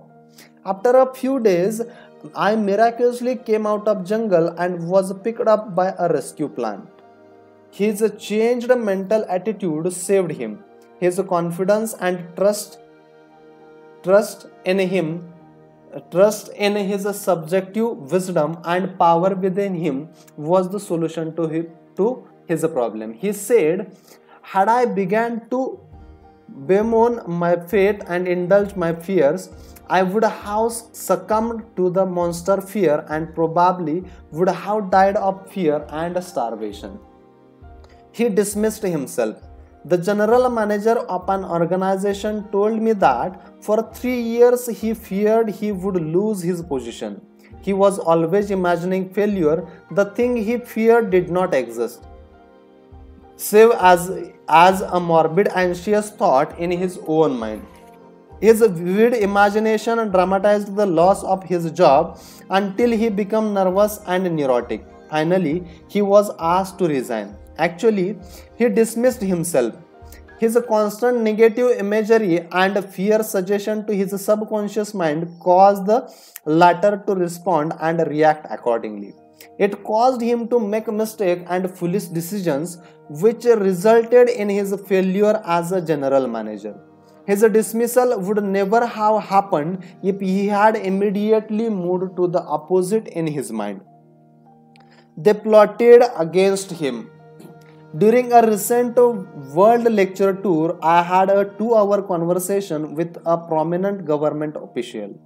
He had a deep sense of inner peace and serenity. He said that all the abuse he receives politically from newspapers and the opposition party never disturb him. His practice is to sit still for 15 minutes in the morning and realize that in the center of him is a deep, still ocean of peace. Meditating in this way, he generates tremendous power which overcomes all manner of difficulties and fears. Sometime previously, a colleague called him at midnight and told him a group of people was plotting against him. This is what he said to his colleague, "I am going to sleep now in perfect peace. You can discuss it with me at 10 a.m. tomorrow." He said to me, "I know that no negative thought can ever manifest except I emotionalize the thought and accept it mentally.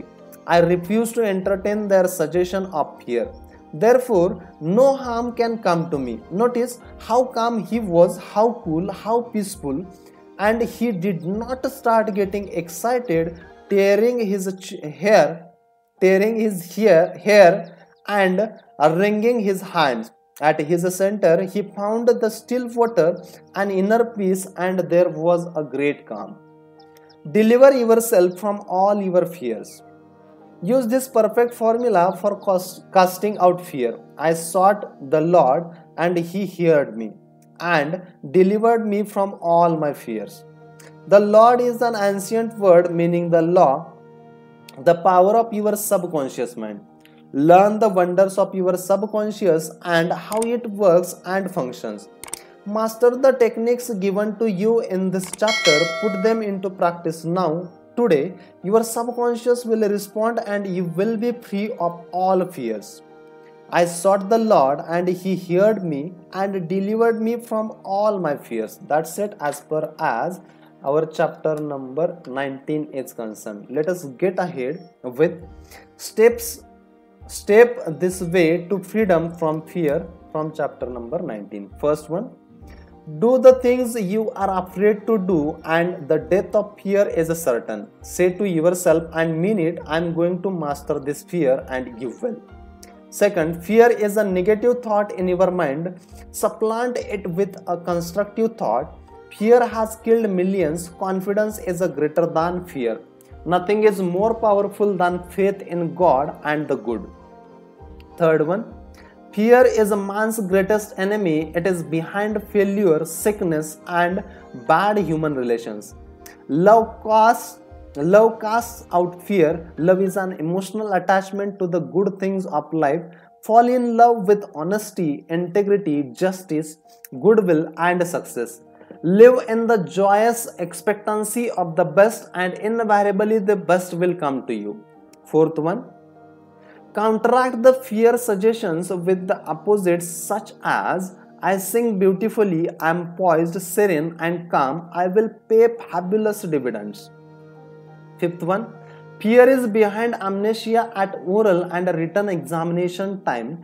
You can overcome this by affirming frequently, I have a perfect memory for everything I need to know. Or you can imagine a friend congratulating you on your brilliant success on the examination. Preserve and you will. Persevere and you will win. Sixth one, if you are afraid to cross water, swim. In your imagination, swim freely, joyously. Project yourself into the water mentally. Feel the chill and thrill of swimming across the pool. Make it vivid. As you do this subjectively, you will be compelled to go into the water and conquer it. This is the law of your mind. Seventh one, if you are afraid of closed spaces such as elevators, lecture halls, etc., mentally ride in an elevator, blessing all its parts and functions. You will be amazed how quickly the fear will be disappeared. 8. You were born with only two fears, the fear of falling and fear of noise. All your other fears are acquired. Get rid of them. 9th one, normal fear is good. 9th one, normal fear is good. Abnormal fear is very bad and destructive. To constantly indulge in a fear thought results in abnormal fear, obsession, and complexes. To fear something persistently causes a sense of panic and terror. 10th one, you can overcome abnormal fear when you know the power of your subconscious mind can change condition and bring to pass the cherished desires of your heart. Give your immediate attention and devotion to your desire, which is the opposite of your fear. This is the love that casts out fear. 11th one, if you are afraid of failure, give attention to success. If you are afraid of sickness, dwell on your perfect health. If you are afraid of an accident, dwell on your guidance and protection of God. If you are afraid of death, dwell on eternal life. God is life, and that is your life now. 12th one, the great law of substitution is the answer to fear. Whatever you fear has its solution in the form of your desire. If you are sick, you desire health. If you are in the prison of fear, you desire freedom. Expect the good. Mentally concentrate on the good and know that your subconscious mind answers you always. It never fails.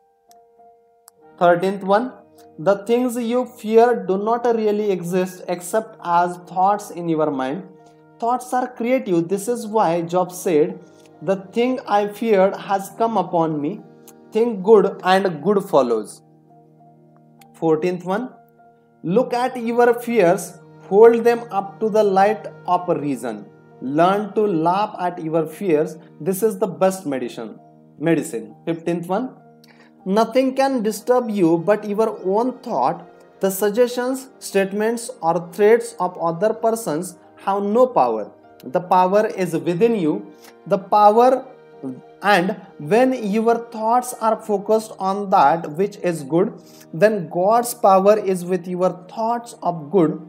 There is only one creative power and it moves as a harmony. There are no divisions of quarrels in it. Its source is love. This is why God's power is with your thoughts of good. Let us get ahead with chapter number 20, how to stay young in spirit forever. Your subconscious mind never grows old. It is timeless, ageless, and endless. It is a part of the universal mind of God, which was never born and it will never die. Fatigue or old age cannot be predicted on any spiritual quality or power. Patience, kindness, veracity, humanity, goodwill, peace, harmony, and brotherly love are attributes and qualities which never grow old. If you continue to generate these qualities here on this plane of life, you will always remain young in spirit. I remember reading an article in one of our magazines some years ago, which stated that a group of eminent medical men at the D. Clinic in Ohio reported that years alone are not responsible for bringing about degenerative disorders.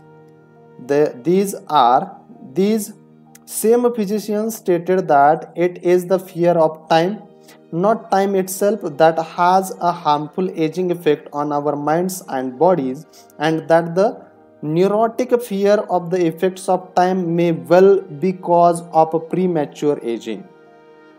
During the many years of my public life, I have had occasion to study the biographies of famous men and women who have continued their productive activities into the years well beyond the normal span of life. Some of them achieve their greatness in old age. At the same time, it has been my privilege to meet to know countless individuals of no prominence who, in their leisure sphere, belong to those hardy mortals who have proved that old age of itself does not destroy the creative powers of the mind and body. He had grown old in his thought life. A few years ago, I called on an old friend in London, England. He was over 80 years of age, very ill, and obviously was yielding to his advancing years. Our conversation revealed his physical weakness, his sense of frustration, and a general deterioration almost approaching lifelessness. His cry was that he was useless and that no one wanted him.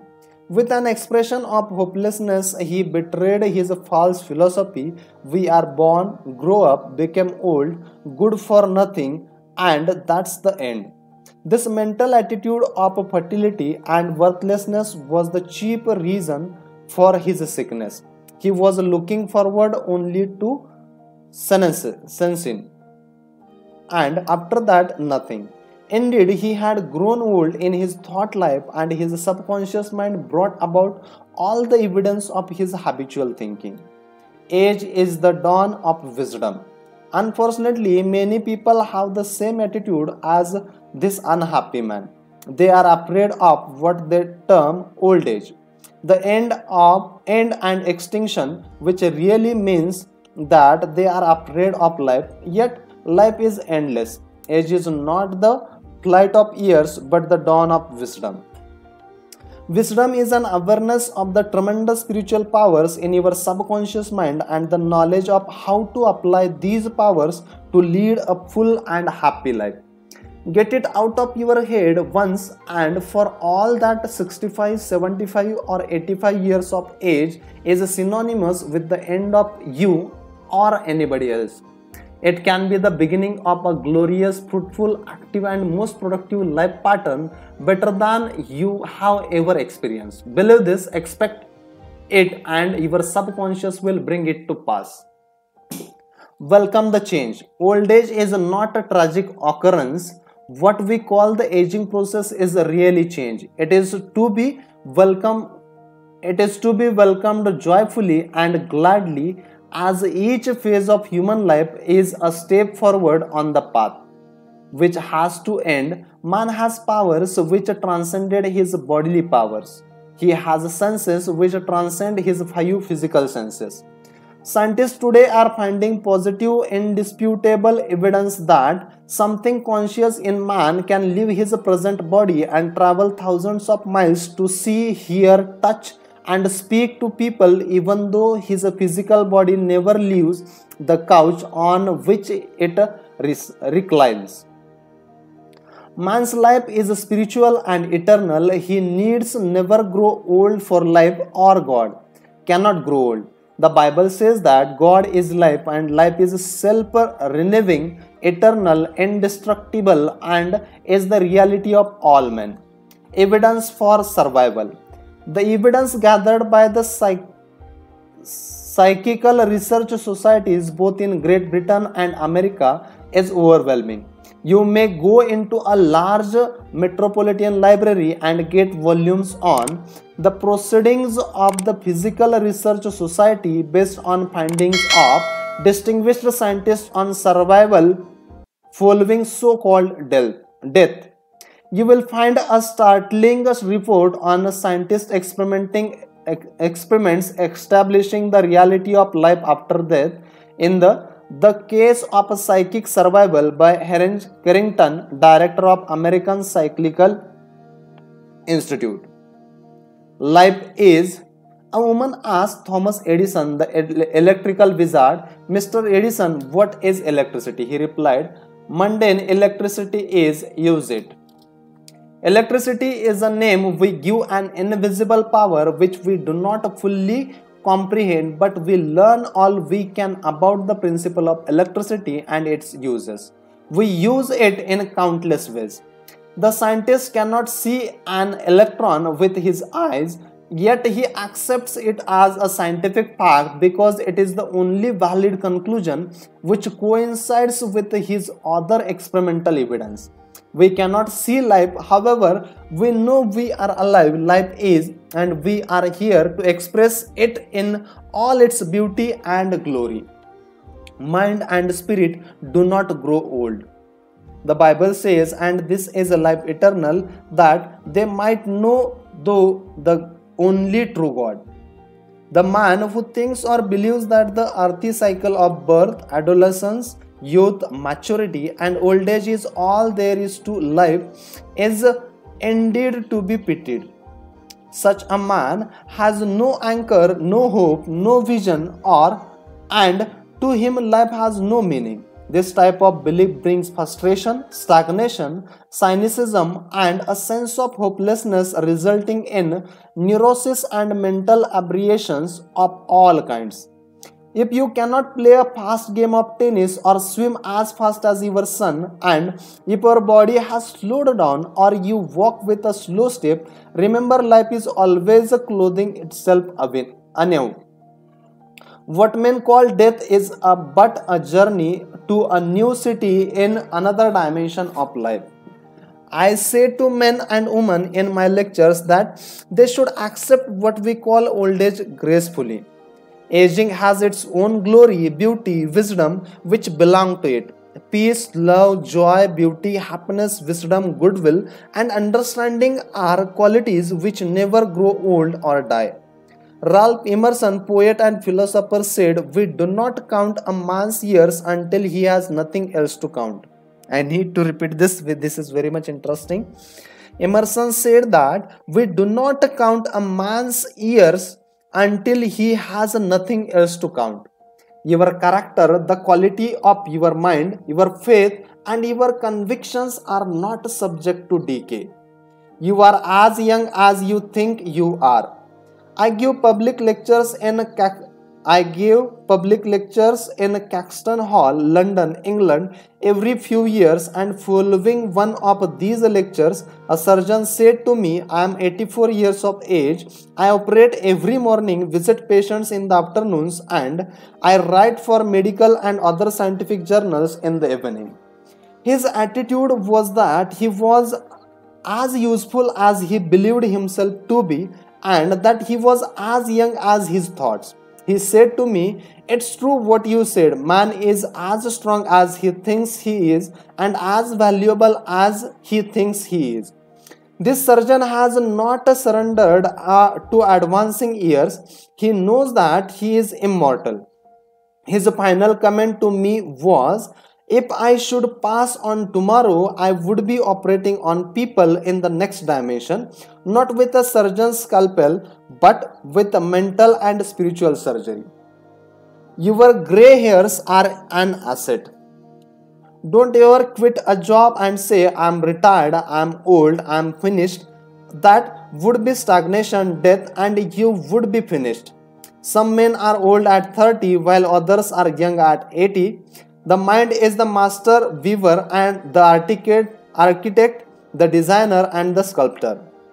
George Bernard Shaw was active at 90 and artistic quality of his mind had not relaxed from active duty. I meet men and women who tell me that some employers almost slam the door in their face when they say they are over 40. This attitude on the part of employers is to be considered cold, callous, evil, and completely void of compassion and understanding. The total emphasis seems to be on youth, that is, you must be under 35 years of age to receive consideration. The reasoning behind this is certainly very shallow. If the employer would stop and think, he would realize that the man or woman was not selling his age or gray hair, rather he was willing to give up his talents, his experience and his wisdom gathered through years of experience in the marketplace of life. Age is an asset. Your age should be a distinct asset to any organization because your practice and application through the years of the principle of the golden rule and the law of love and goodwill. Your gray hair, if you have any, should stand for greater wisdom, skill, understanding. Your emotional and spiritual maturity should be a tremendous blessing to any organization. A man should not be asked to resign when he is 65 years of age. That is the time of life when he could be most useful in handling personal problems, making plans for the future, making decisions and guiding others in the realm of creative ideas based on his experience and insight into the nature of the business. Be your age. A motion picture writer in Hollywood told me that he had to write scripts which would cater to the 12-year-old mind. This is a tragic state of affairs if the great masses of people are expected to become emotionally and spiritually mature. It means that the emphasis is placed on youth in spite of the fact that youth stands for inexperience, lack of discernment, and hasty judgment. I can keep up with the best of them. I am now thinking of a man 65 years of age who is trying frantically to keep young. He swims with a young man every Sunday, goes on long hikes, plays tennis and boasts of his prowess and physical power, saying, "Look, I can keep up with the best of them." He should remember that the great truth, as a man thinketh in his heart, so is he. Diets, exercise and games of all kinds will not keep this man young. It is necessary for him to observe that he grows old and remains young in accordance with his process of thinking. Your subconscious mind is conditioned by your thoughts. If your thoughts are constantly on the beautiful, the noble, and the good, you will remain young regardless of the chronological years. Fear of old age. Job said, "The thing which I greatly feared is come upon me." There are many people who fear old age and are uncertain about the future because they anticipate mental, physical deterioration as the years advance. What they think and feel comes to pass. You grow old when you lose interest in life, when you cease to dream, to hunger after new truths, and to search for new worlds to conquer, when your mind is open to new ideas, new interests, and when you raise the curtain and let in the sunshine and inspiration of new truths of life and the universe, you will be young and vital. You have much to give. If you are 65 or 95 years of age, realize you have much to give. You can help stabilize, advise, direct the younger generation. You can give the benefit of your knowledge, your experience, and your wisdom. You can always look ahead, for at all times you are gazing into infinite life. You will find that you can never cease to unveil the glories and wonders of life.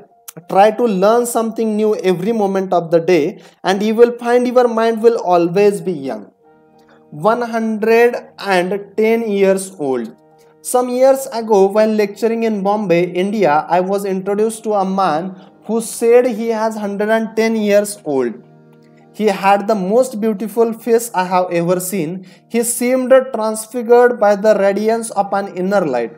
There was a rare beauty in his eyes, indicating he had grown old in years, with gladness and with no indication that his mind had dimmed in lights. Retirement, a new venture. Be sure that your mind never retires. It must be like a parachute, which is no good unless it opens up. Be open and receptive to new ideas. I have seen men of 65 and 70 retire. They seemed to rot away, and in a few months passed on, they obviously felt that life was at an end. Retirement can be a new venture, a new challenge, a new path, the beginning of the fulfillment of a long dream. It is inexpressibly depressing to hear a man say, "What shall I do now that I am retired?" He is saying, in effect, "I am mentally and physically dead. My mind is bankrupt of ideas." All this is a false picture. The real truth is that you can accomplish more at 90 than you did at 60, because each day you are growing in wisdom and understanding of life and the universe through your new studies and interest.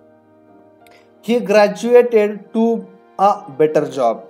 An executive who lives near me was forced to retire a few months ago because he had reached the age of 65. He said to me, "I look upon my retirement as a promotion from the kindergarten to the first grade."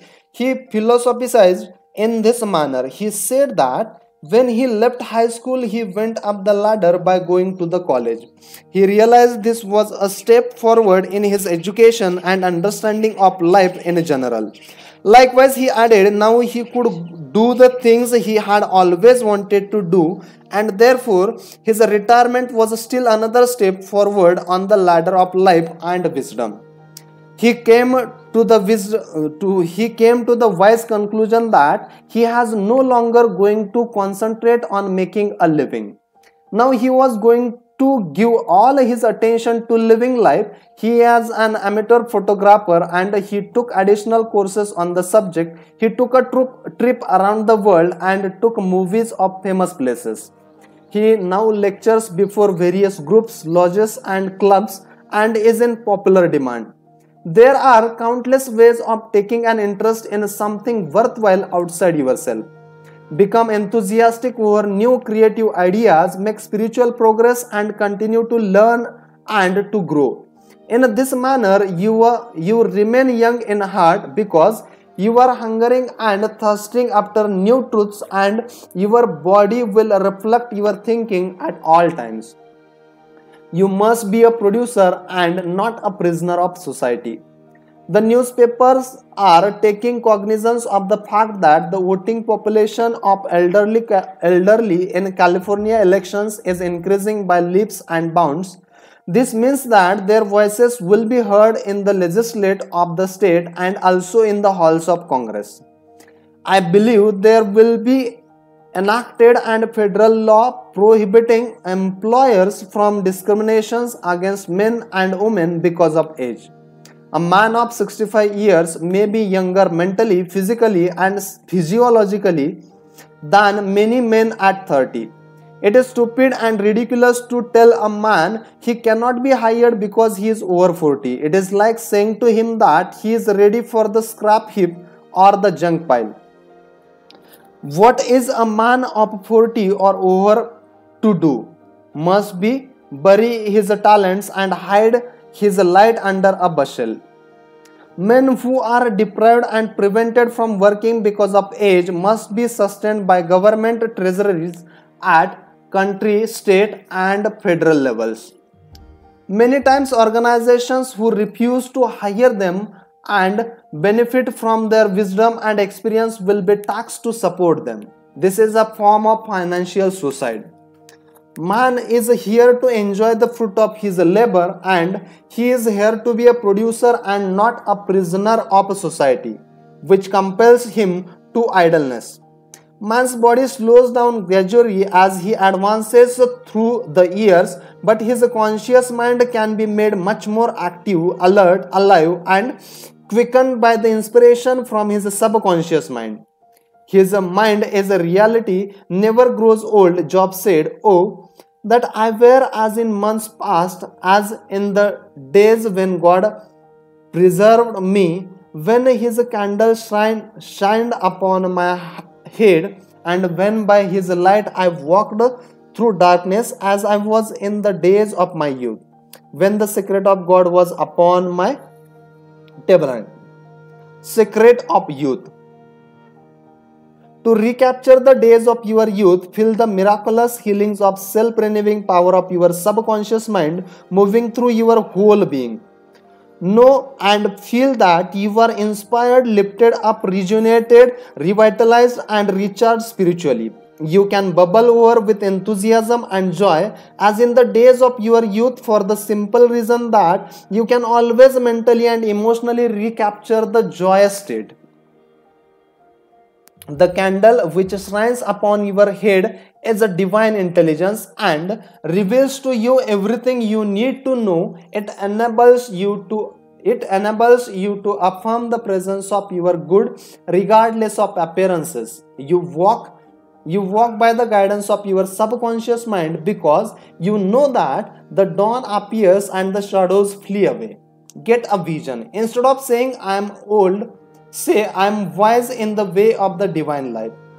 Don't let the corporation, newspapers, and statistics hold a picture before you of old age, declining years, decrepitude, senility, and uselessness. Reject it, for it is a lie. Refuse to be hypnotized by such propaganda. Affirm life, not death. Get a vision of yourself as happy, radiant, successful, and serene and powerful. Your mind does not grow old. Former President Herbert Hoover, now 88 years old, is very active and performing monumental work. I interviewed him a few years ago in his suite at the Waldorf Astoria, New York City. I found him healthy, happy, vigorous, and full of life and enthusiasm. He was keeping several secretaries busy handling his correspondence and was himself writing books of a political and historical nature. Like all great men, I found him affable, genial, amiable, loving, and most understanding.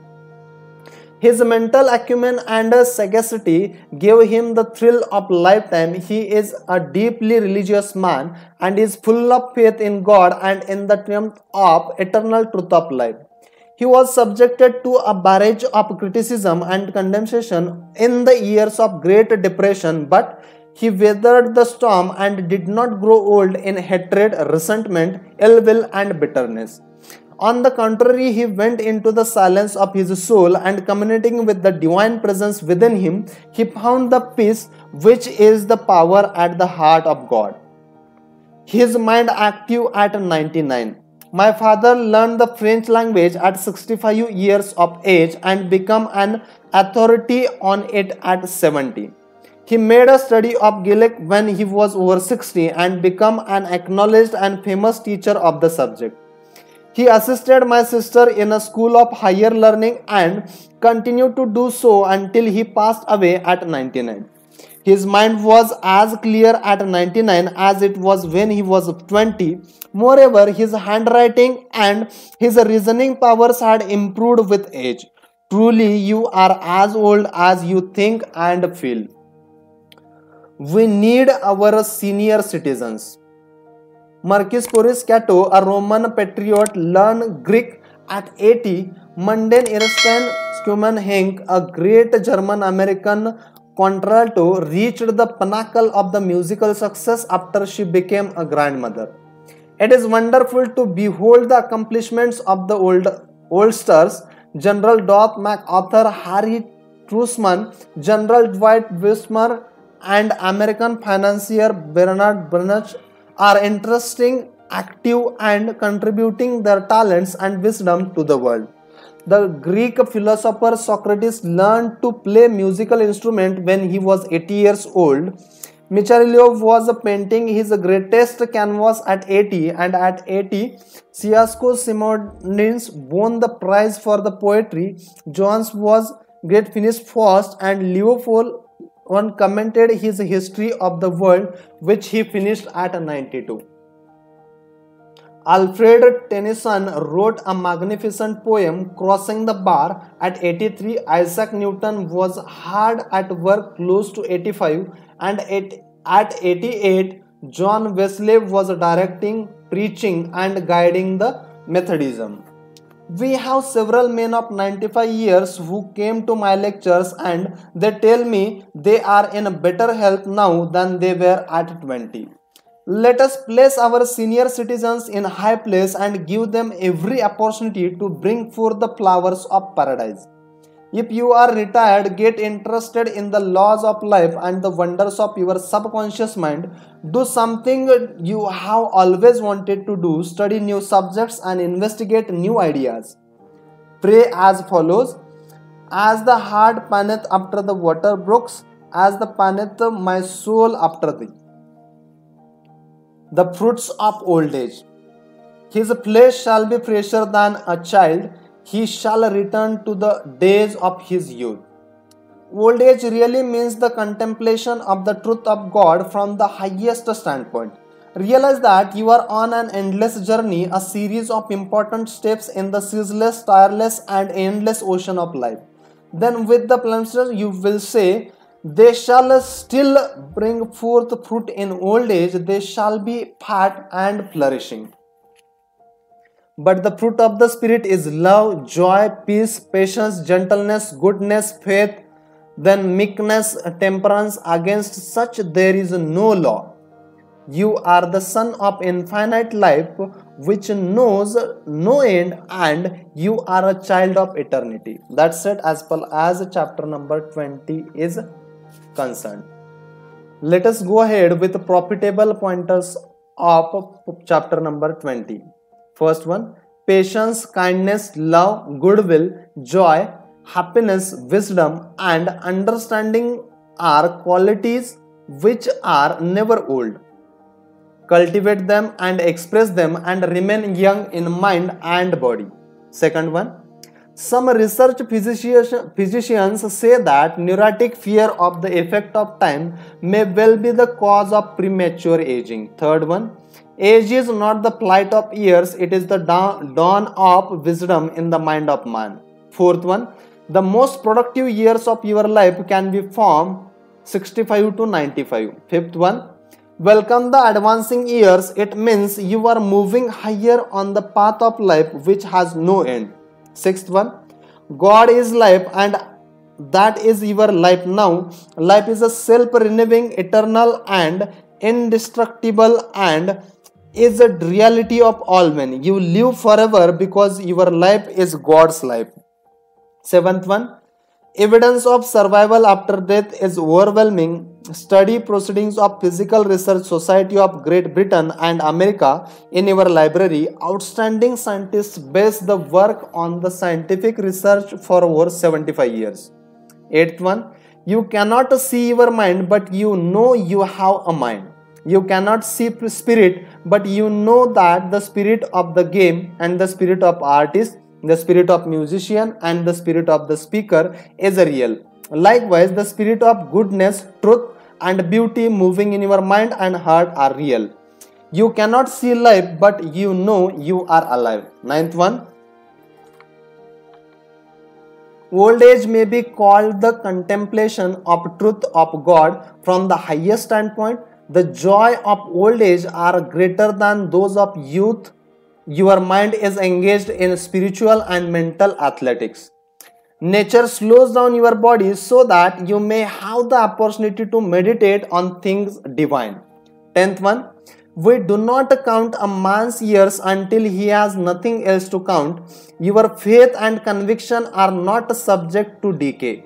11th one, you are as young as you think you are. You are as strong as you think you are. You are as useful as you think you are. You are as young as your thoughts. 12th one, your gray hair is an asset. You are not selling your gray hairs. You are selling your talent, abilities, wisdom, which you have generated through the years. 13th one, diets and exercises won't keep you young. As a man thinketh, so is he. 14th one, fear of old age can bring about physical and mental deterioration. The thing I greatly feared has come upon me. 15th one, you grow old when you cease to dream, and when you lose interest in life, you grow old if you are irritable, crotchety, petulant and cantankerous. Fill your mind with the truths of God and radiate the sunshine of His love, and this is youth. 16th one, look ahead, for at all times you are gazing into infinite life. 17th one, your retirement is a new venture. Take up new studies, new interest. You can now do the things you always wanted to do when you were so busy making a living. Give your attention to living life. 18th one, become a producer and not a prisoner of society. Don't hide your light under a bushel. 19th one, the secret of youth is love, joy, inner peace and laughter. In Him there is a fullness of joy. In Him there is no darkness at all. 20th, you are needed. Some of great philosophers, artists, scientists, writers and others accomplished their greatest work after they were 80 years old. 21st, the fruit of old age are love, joy, peace, patience, gentleness, goodness, faith, meekness and temperance. And finally, 22nd, you are a son of infinite life which knows no end. You are child of eternity. You are wonderful. That's it as per as 20th chapter of this very special book entitled as The Power of Your Subconscious Mind, and the entire book is concerned. Thank you so much all of you for connecting with us and listening to these 4 episodes of this very special book entitled as The Power of Your Subconscious Mind, which is written by Dr. Joseph Murphy. If you have missed any of the episode as far as this part 4 of this book is concerned, you can find the link of those videos in the description box as well as in the comment section. You can go over there and you can enjoy the learnings. Thank you once again all of you for connecting with us. Appreciate our efforts by subscribing to our channel and make sure that this video should reach towards as many people as you can, so that the learnings from this book can be utilized by all the loved ones or the peoples which are mattering to you. I'm damn sure that you are definitely going to help me by sharing these videos with as many people as you can. Thank you so much all of you. चलिए तो फिर मिलते हैं with the next book in the next episode. तब तक हंसते रहिए, मुस्कुराते रहिए, कुछ अच्छा सुनते रहिए. अगर आपको बाहर जाने की जरूरत पड़ रही है तो please wear your mask and maintain social distancing, and whenever possible please wash your hands regularly with sanitizer or soap. Thank you so much all of you for connecting with us. Thank you once again. Appreciate our efforts by subscribing to our channel. Thank you.